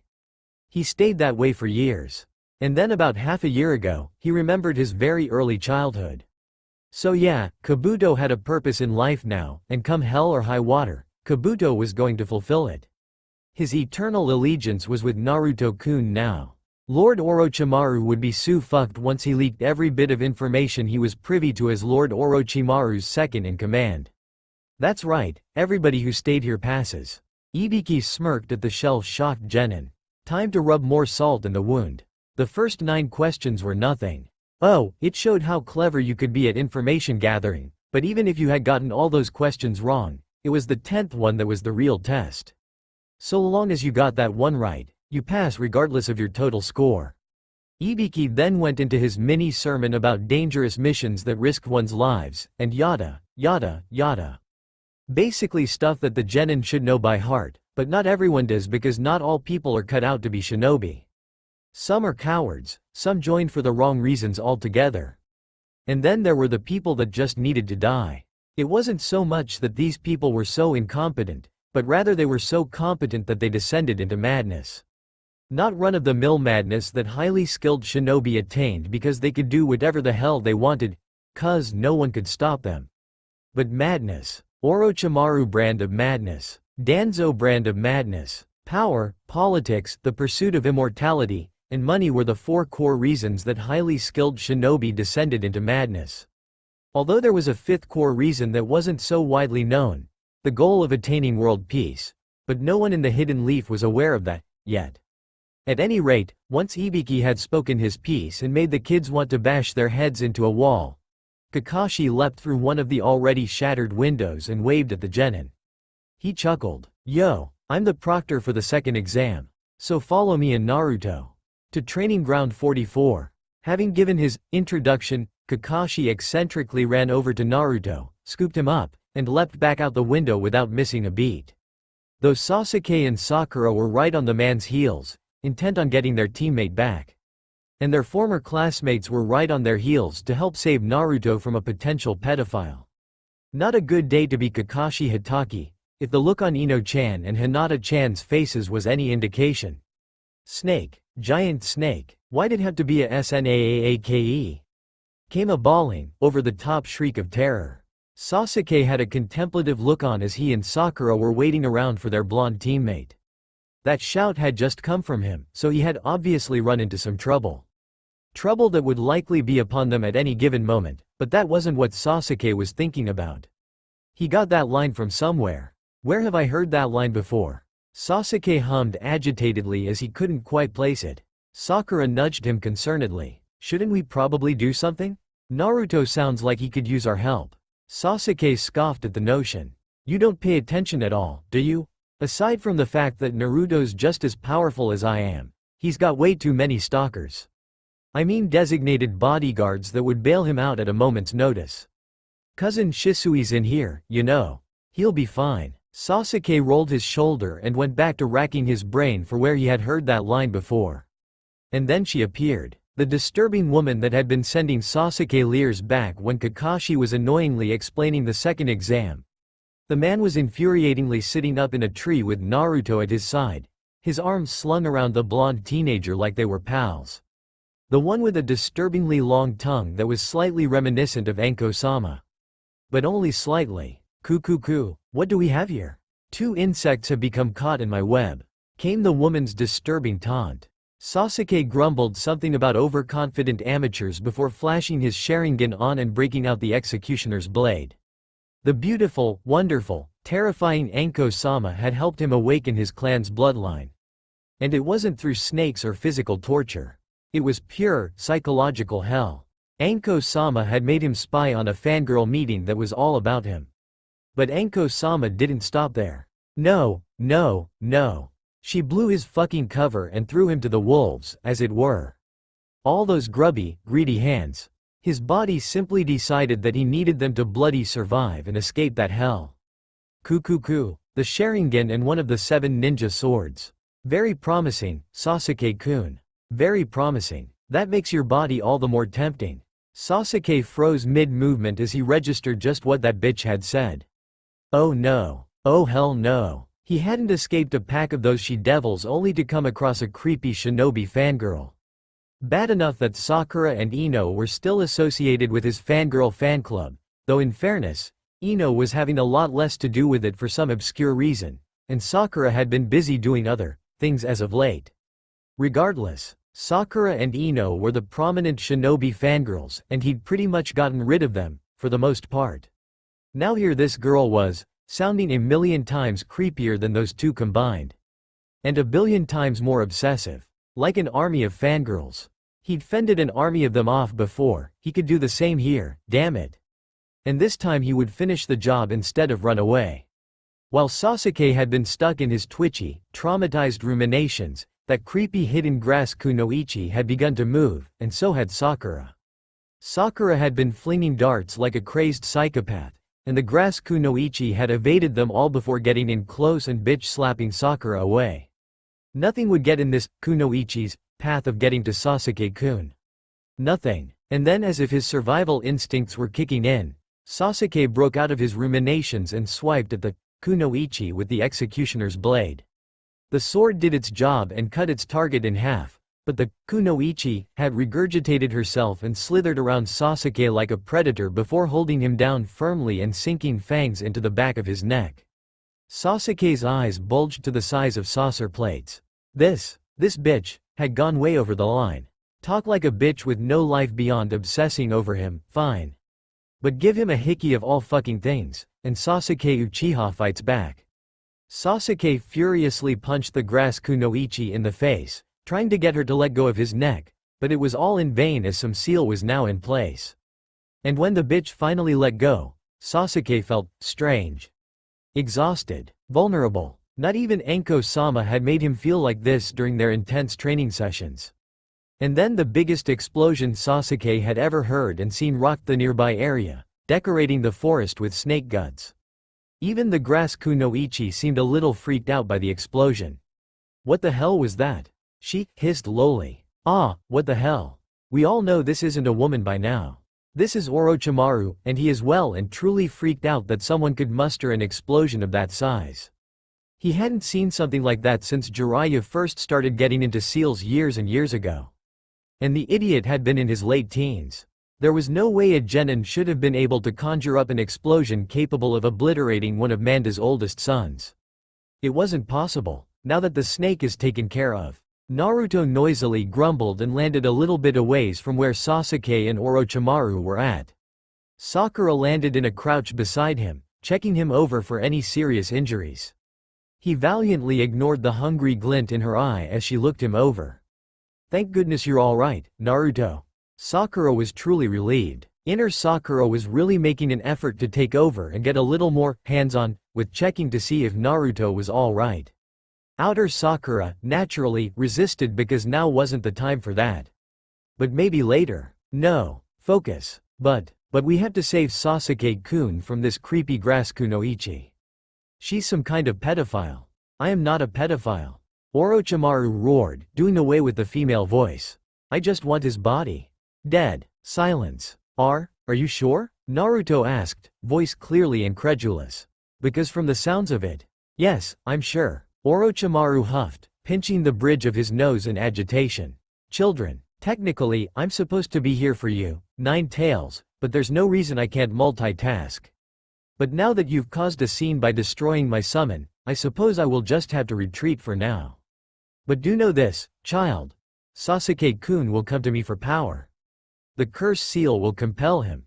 The snake Sanin laughed evilly and promptly disappeared into the earth. And not a moment too soon, because Kakashi, Shisui, and a number of Enbu showed up a few moments later, right after Sasuke collapsed into unconsciousness. But Kakashi obviously didn't care about Sasuke, as he ran over to the blonde instead, patting him over and hugging the stuffing out of him. Naruto. I was so worried. Here, let me get you an earth scroll and take you to the tower. These genin are obviously playing a little too rough. Hitaki, let Naruto go, or I will make you experience your worst fears. Sakura hissed as she held up a dart to skewer him point blank. She wasn't gonna let another pedophile have his way with Naruto, not after one had his way with Sasuke-kun. Kakashi promptly dropped the blonde out of shock and a little bit of fear. Was it just him, or did Sakura seem a little like? No, he must be imagining things. There was no way Sakura could be her reincarnation. It was too soon. He hoped that was the case. Alright, like I said. Actually, Kakashi, I'd like to continue the exam naturally. Naruto placed an emphasis on the word as he tapped his foot on the ground impatiently. We don't need to be coddled, and I'm sure teams 8 and 10 will help us out if we really need any. You should really go on the hunt for that pedophile that was harassing Sasuke. He could summon snakes, and he had this really long tongue. Kakashi's visible eye widened and he whipped his head search of the missing nin. Agad, Orochimaru? Then you really must come with us. No, we're staying in the forest until we complete the test. Naruto firmly restated. But, what about Sasuke? The other dangerous animals in this forest? Sasuke will be fine. He's just stressed after dealing with his most forward fanboy. Naruto rolled his eyes, not even bothering to comment about the animals.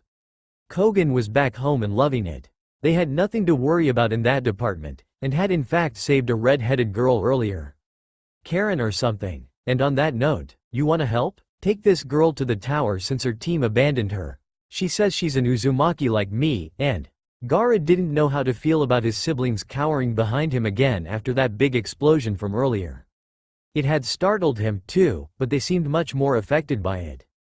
In hindsight he supposed he couldn't blame them, but really? He had a bloody reputation, pun intended. He wasn't the protective sort, not even from explosive happy psychopaths that were evidently in the forest with them.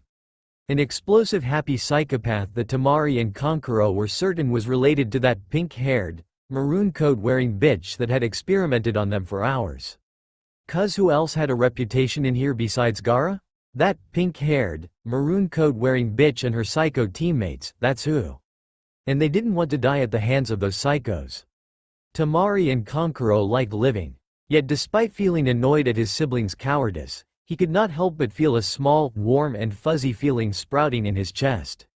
He'd never had his siblings rely on him before, not like this. Gaara was at a loss as to what this feeling was, though. It felt so bizarre, yet also vaguely familiar. Gaara wasn't sure whether he liked it or not. Naruto, stop looking at Sasuke-kun like a pervert. Sakura rubbed at her eye blearily. It was early morning, they were camped out in a hollowed tree, and Naruto was all squinty-eyed. Like he was deep in thought. Which was strange for him, obviously. I'm not. Naruto huffed in exasperation and didn't bother explaining that he was looking at the seal on Sasuke's neck. He didn't know why he was doing it, either, just that he was doing it. He'd never looked at something so intently before, not even ramen. It was weird. Hey, tree huggers, get your cute little asses out here. We wanna fight Sasuke. A voice called from outside the tree. Some guy with a death wish, apparently. Sakura's eyes flashed determinedly, and both she and Naruto got up at the same time. Though Sakura looked at Naruto sternly.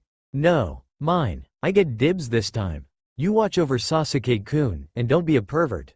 She growled out before stomping out of the hollowed-out tree. Naruto crossed his arms and grumbled, but didn't do anything to go against Sakura's wishes. He wanted to vent off some steam after some pedophile sank his fangs into Sasuke, but clearly he wasn't going to get that chance for a while. So, what to do? Oh well, back to staring at that seal intently. For whatever reason, Zaku sneered as the pink-headed, trench-coated girl was the only one to come out. Was she trying to be scary, or something with that gas mask she was putting on? It did look to be made of high-quality stuff, he'd give her that. Hey, looks like we'll be going through you to get to Uchiha. What's up with Blondie, eh? Zaku snickered as he, Kin, and Dosu all got ready to spring into action. But alas, they made the mistake of just standing there when Sakura brought out a little metal canister and started bouncing it in her hand. Menacingly, you get to be the guinea pigs for my toxin's gaseous form. Get ready to experience your worst fears, all of them. Sakura's voice changed into some deeper, Baritone 1 as a result of the gas mask on her face. That didn't intimidate the sound team. What did was how casually Sakura removed the pin and lobbed the canister at them. Oh, they made a run for it, they really did, but somehow, someway, the gas dispersal was absurdly fast. Faster than anything they'd experienced before, and that was saying something considering who ran the hidden sound. They were enveloped in seconds, and that was when the screaming began. True to Sakura's words, they experienced their worst fears. What Sakura failed to convey was that they would become so panicked that they would do just about anything to stop the horrific hallucinations. Death, Dosu. Dismemberment and death, Zaku. Rendering herself unconscious, Kin. Well, that last one might have been helped along by Sakura herself. Simply because she wanted a more permanent lab rat, after those two sand siblings had escaped prior to the first exam. No one would have a right to complain, seeing as how this girl was from a minor, upstart village. After clearing the gas, Sakura tied the girl up in ninja wire and placed her on a reverse summoning scroll that Enko-sama helped her to create. It would take the black-haired girl to her lab. Read. The basement of her parents' house, where she would wait patiently for Sakura to come and experiment on her.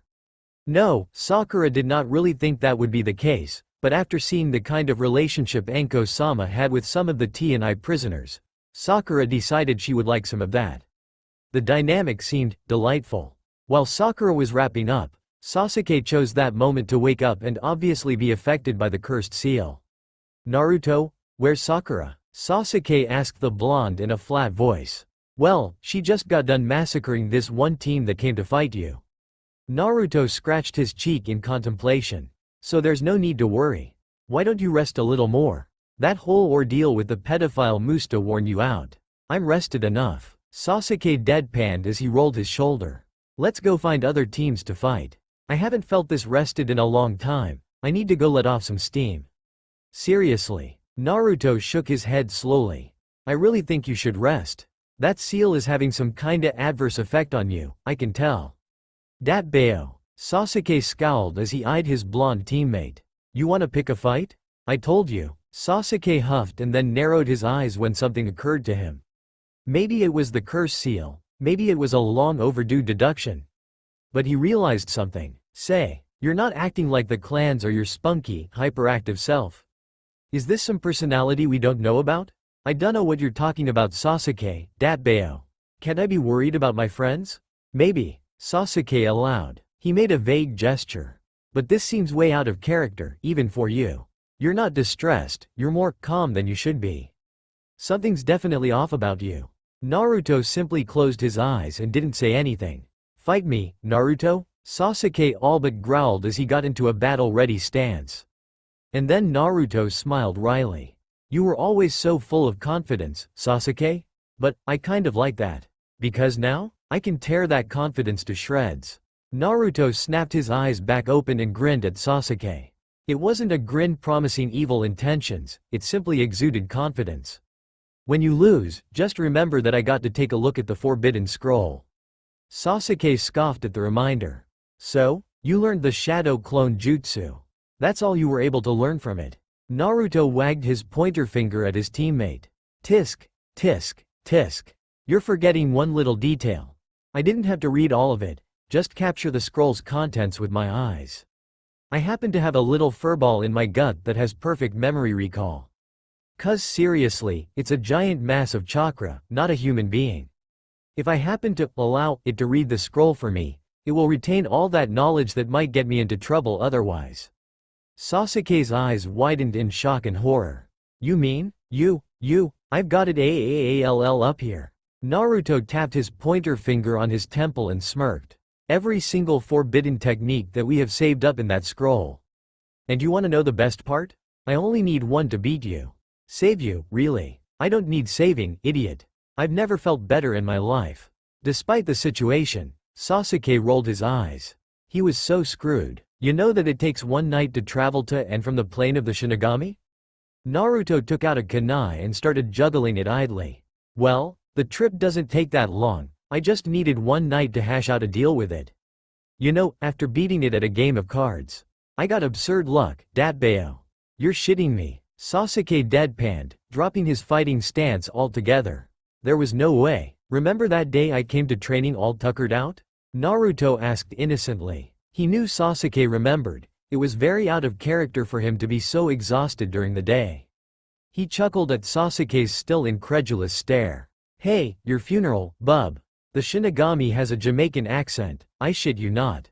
Don't worry, this hickey removal probably won't hurt much. I just don't like my friends being toyed with, okay? Not by pedophiles that don't recognize boundaries. Having spoken his piece, Naruto flicked the kunai over Sasuke's shoulder, sufficiently distracting the raven-haired boy for a second, and ran through the hand signs to summon the Shinigami.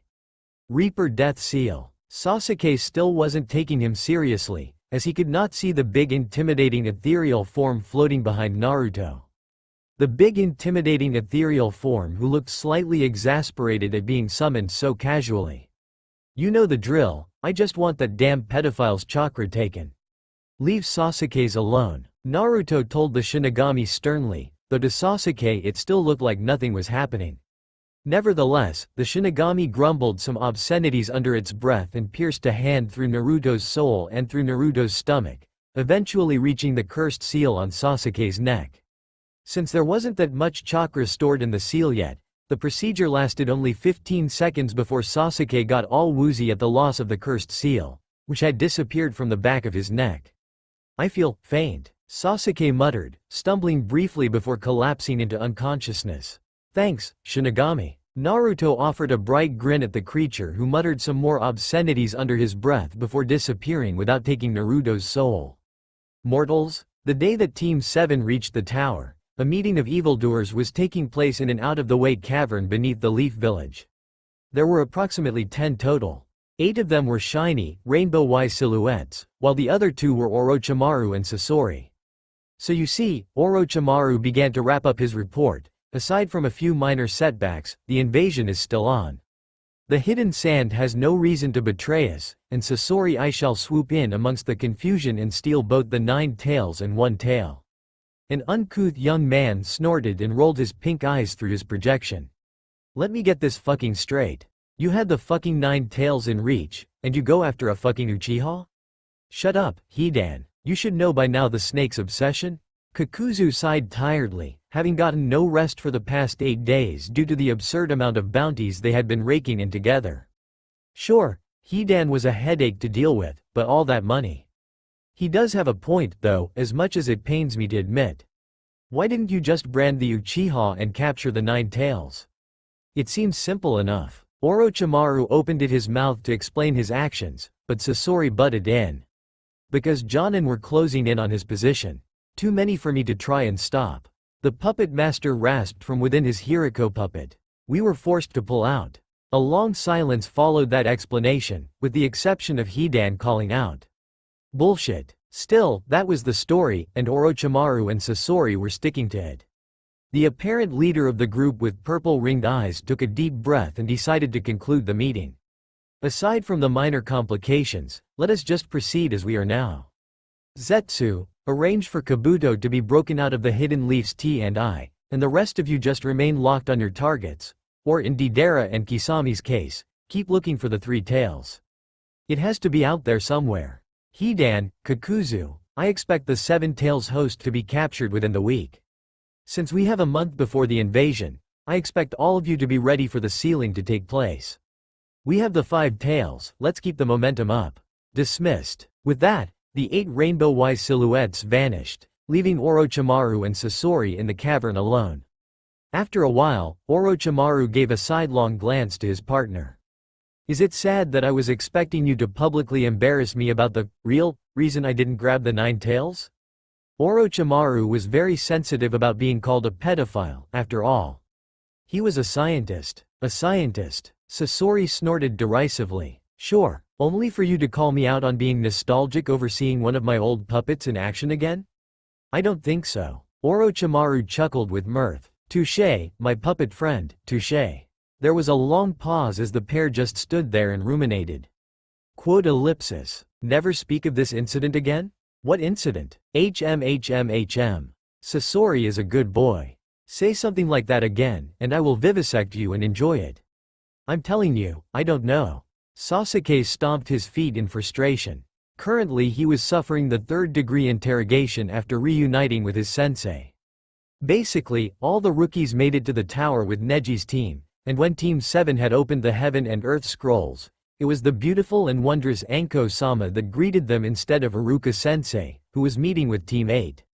She'd been briefed about her despicable former sensei branding Sasuke with that damn curse mark, and so instead of greeting her team with her usual enthusiasm, she had charged straight over to Sasuke, only to discover that the curse mark was gone. Either Kakashi, Shisui, and those Anbu had been seeing things, or they were playing a damn joke on her. Either way, she'd be making her displeasure known after these exams wrapped up. You didn't joke about the curse mark, especially when you claimed that her own students suffered the same experience she did. It was just not done. I don't know what happened either, sensei, Sakura explained when Anko-sama gave her a look. It was on him before I went out to deal with this one team from the Hidden Sound, and it was gone when I came back. Though Sasuke-kun was really out of it, even without the curse mark. Anko turned to the final member of her amazing, super brats with a leer.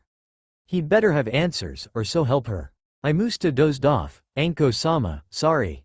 Naruto sounded downtrodden, eliciting a groan of defeat from Anko. How convenient that Sasuke forgot his little interaction with Naruto.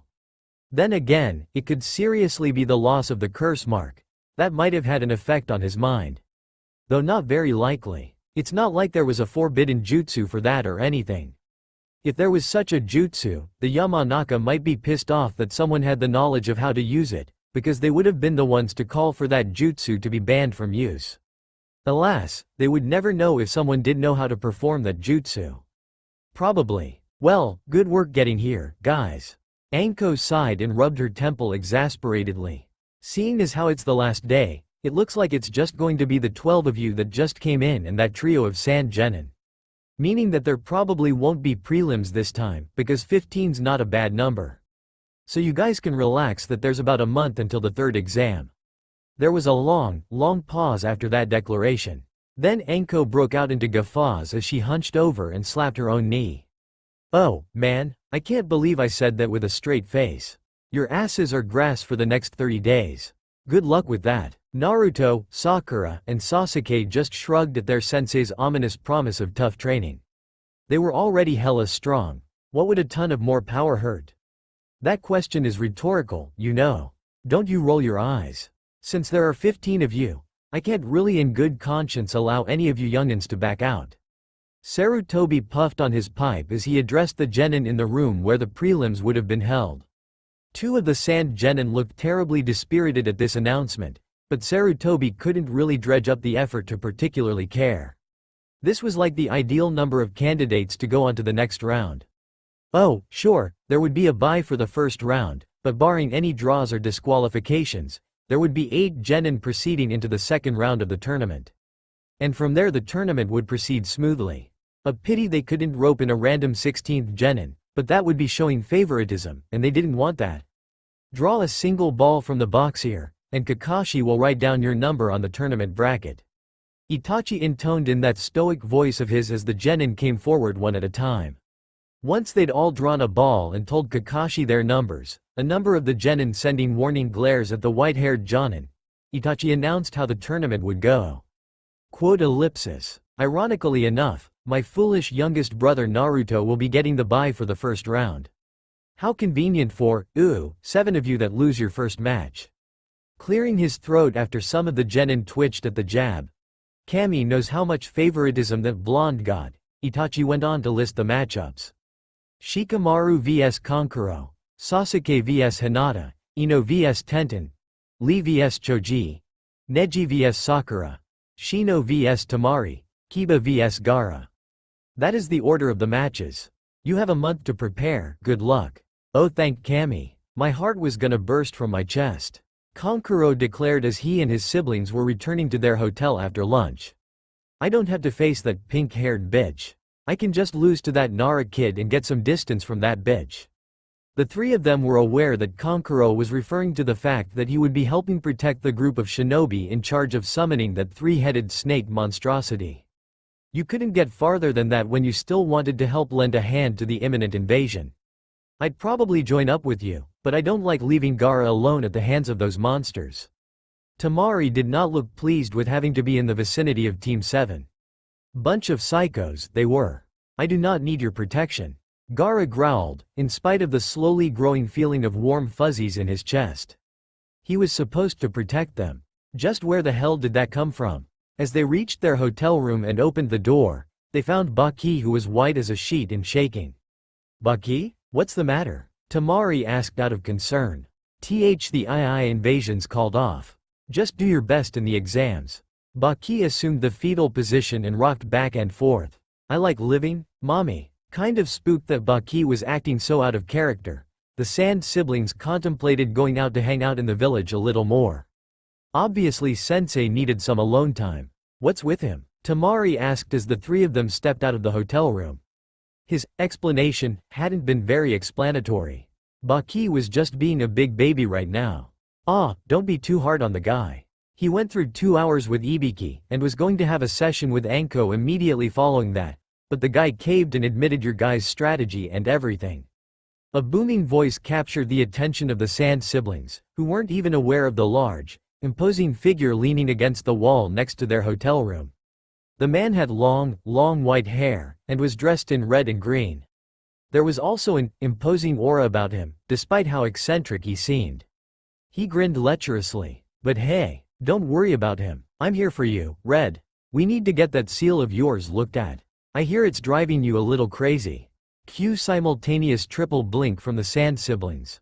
Before they could say anything, the guy launched into his eccentric introduction that had them sweating by the end. Because really, who hadn't heard of the legendary Sanin? The day of the Chunin exam finals came faster than anyone expected. And what a blissful month interim it had been. Team 7 had been conspicuously absent, much to some people's ire, the clan heads and their children. But also to the delight of many, civis, shinobi, didn't matter. Everyone who had to suffer Team 7's eccentricities were rejoicing. In truth, Anko-sama had simply taken her team into the forest of death for a month-long survival sabbatical. Only the utterly brilliant and beautiful Anko-sama would describe it in such a way. Survival sabbatical, indeed. Gaara's seal was fixed, as Jiraiya promised. Now that Shukaku wasn't intermixing with Gaara's own thoughts and chakras so much, the one-tailed Tanuki was a lot more neutral in regards to the redhead. Oh, he was still pissy about being contained in a human host, but he wasn't so demanding of blood. Because honestly, if you couldn't experience the act of killing through your host, there wasn't really a point to demanding for blood. No, Shukaku was now demanding sake. Lots and loots of sake. Because now he was sober enough to realize that he was pretending to be a human brat's mother of all people while demanding for blood.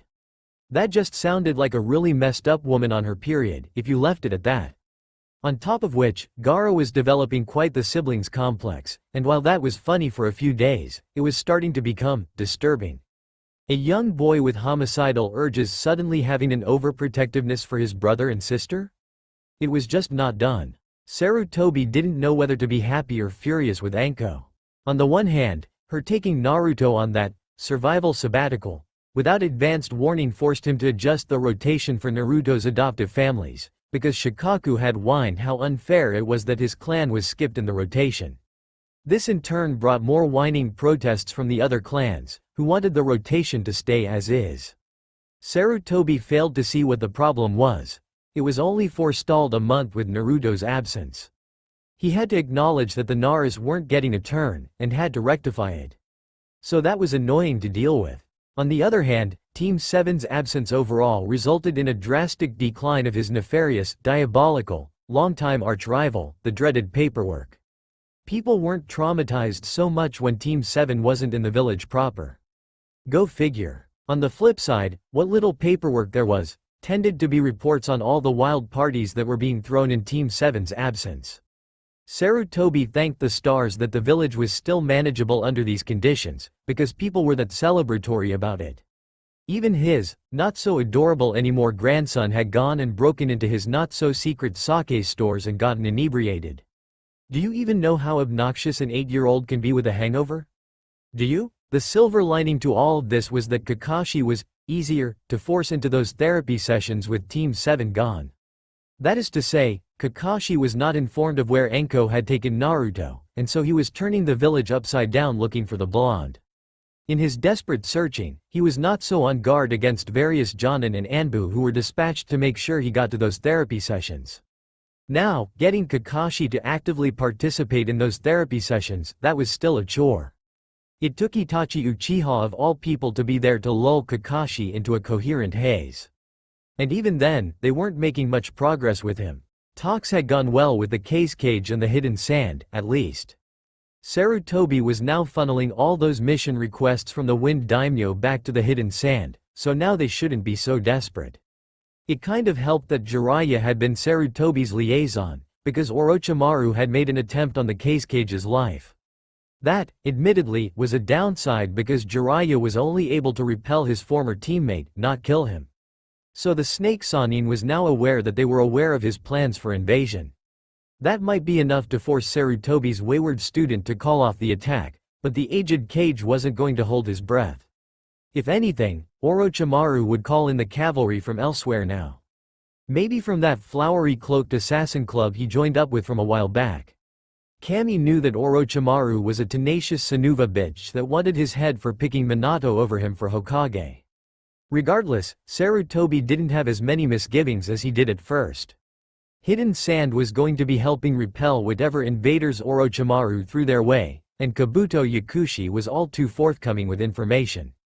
The biggest thing they'd have to worry about would be that reanimation jutsu that Orochimaru had been experimenting with. The good news was that Orochimaru couldn't summon an army with that technique yet. The very best he'd managed while Kabuto was around was the first two Hokage. And while that in itself was troublesome, the good news was that they weren't at peak capacity. Orochimaru still had a long way to go in mastering Impure World Resurrection. So yeah, the day of the finals arrived, and a lot of the villagers were flocking to the emergency shelters in the Hokage Monument. Not because of the imminent invasion. They weren't quite made aware of that yet, but because Team 7 was back in the village proper.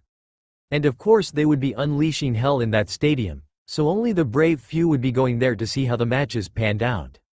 But enough about the wimps. The third exam was just beginning, and Shikamaru and Kankuro were down in the arena while the rest of the competitors were up in a special area reserved for them. None of the Hidden Leaf Genin seemed to be paying Temari and Gaara any mind. Even if they were not cowering in a corner opposite of Team 7. They weren't cowering, really, they were just keeping their distance out of respect. Yeah, there are no rules, but when a match is over, it is over. Got it. Itachi looked between the competitors, making a Sharingan-patented glare with each before starting the match. Itachi then disappeared in a flock of crows, and the genin sprang into action. Kankuro brought out his prized puppet, but the moment he manipulated it to attack Shikamaru, the lazy Nara made use of shadow possession jutsu to take control of it. The puppeteer twitched when the Nara smirked and turned around, prompting his puppet to turn toward him. Shikamaru walked back a few steps, and then dished out some bitch slaps. The puppet mimicked him, and Kankuro got them to the face. Then Shikamaru brought his knee up harshly, and Kankuro's balls suffered for it. The puppeteer was literally brought to his knees. Shikamaru finished it by swiftly bringing his head down, forcing the puppet to do the same and render its owner unconscious from the impact. Itachi reappeared a few moments later, after Shikamaru had released his jutsu and Kankuro and his puppet had crumpled to the ground. The Uchiha genius felt a modicum of respect for Shikamaru's efficient way of steamrolling through the match, and so gave a nod of acknowledgement. Winner. Shikamaru. Two medic nin came and hauled Kankuro away on a stretcher, and the next two competitors came down for their match. Sasuke and Hinata. Up in the genin box, Temari was shooting Gaara a concerned glance. Gaara, are you alright? She knew all about the way males tended to feel phantom pains when it came to injuries to the balls of people they knew regularly. As strange as that concept was, Gaara did not seem affected in the least, though. I am fine, Gaara rasped, feeling no need to alert his sister to the fact that his equipment was effectively protected with his sand armor. This included shielding the balls from phantom pains. The redhead promptly returned to ignoring his sister in favor of observing the next match. That Uchiha might have been the weak link on that team of monsters in his mind, compared to that pink-haired witch that had traumatized his siblings, and the blonde who, Well, he'd heard rumor that he was the one responsible for exploding that snake in the Forest of Death, and to top it off, he was a Jinchuriki just like him. Yeah, Uchiha was definitely the weak link in his mind.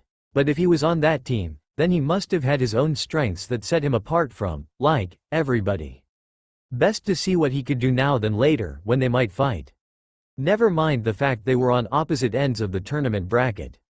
Looks like Sasuke's up. Sakura smiled at her blonde teammate, who was leaning on the railing and looking out at the arena. Yeah, I just hope he doesn't hurt Hinata too badly. Her sensei babies her enough as it is. True, Sakura muttered with a minuscule frown. Anko sensei's designated surveillance missions of the other rookie teams revealed as much. You know, the ones where they were supposed to spy on the other teams without getting caught. If they got caught, Anko sensei had plausible deniability, and would leave them out to dry. That kind of thing spurred them to, well, not get caught. And they didn't, even when spying on a tracker team like Team 8. It kind of helped that Anko-sama taught them tricks to work against clans with tracking abilities like the Inuzuka and Aburame. Hinata might have spotted them once or twice, but she was a sweet enough girl to not rat them out. A little further away, Kiba was talking with Shino. Ain't it weird how we're slated to fight two of those sand kids? Isn't it weird that Naruto's teammates are slated to fight against the only two Hyuga in this tournament? Shino deadpanned in return. Everyone knew the matches were randomized. Kiba grumbled at that snappy comeback, but didn't comment any further. It was just weird, that's all. Back down in the arena, Itachi had cleared the field, and Sasuke and Hinata were just getting into it. What should have been a match between the Byakugan and the Sharingan turned into a match between a close-ranged fighter and a swordsman. A swordsman with a big-ass sword. The executioner's blade. Wow, compensating much? Hinata jeered and then blinked. Was Naruto-kun really affecting her that much? He was a brother, technically, but still, she didn't say things like that. She was supposed to be the innocent, adorable one of the rookie 9. Sasuke, who was used to such antics from his blonde teammate, was only mildly annoyed with the insult.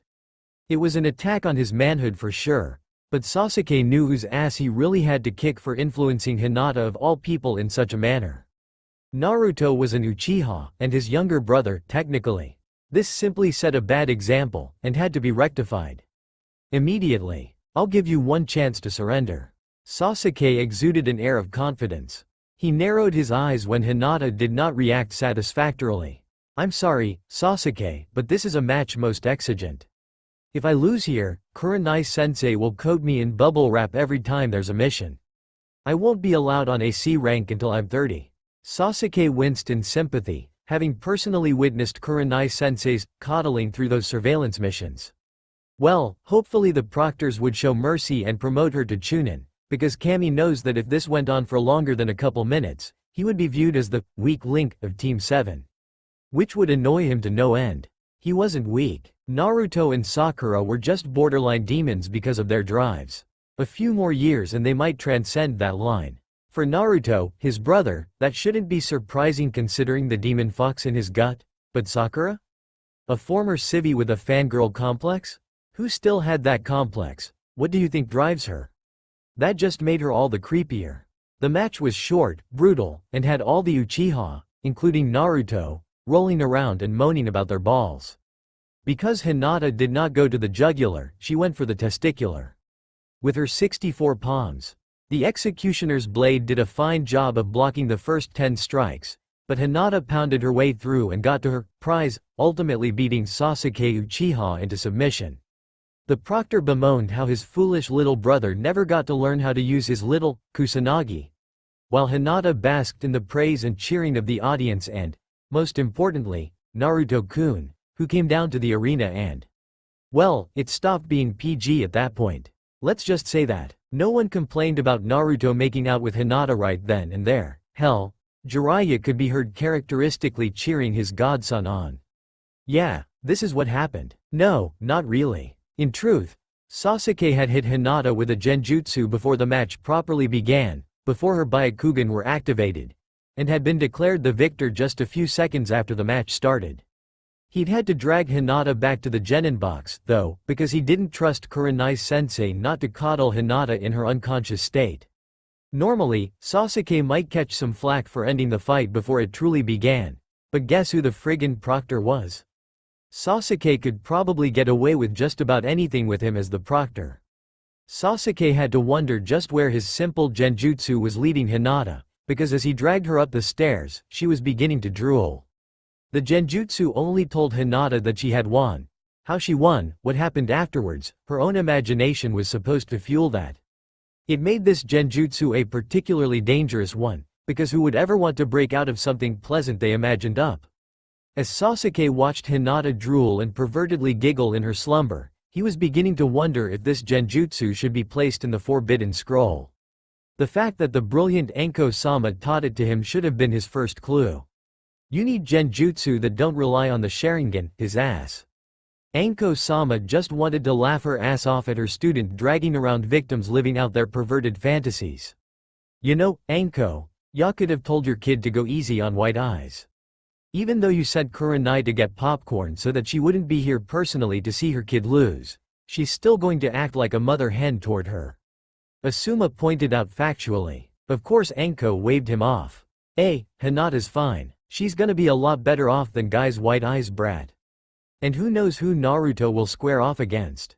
Anko chirped, knowing full well that the matches would only get more intense from here. She smirked slyly at Asuma. Oh, and nice try with training your brats to be like mine. At least the Nara brats match was fucking hilarious. Asuma's sweat dropped. Kami helped them if two of the demon brats of the Hidden Leaf, lovingly, called so by the civvies of the village, squared off against each other in the semi-finals or something. Asuma might have to skip town if that happened. Fingers crossed that Orochimaru broke up the tournament before it got to that point. That's all for now. If you enjoy, then please like, share and do comments.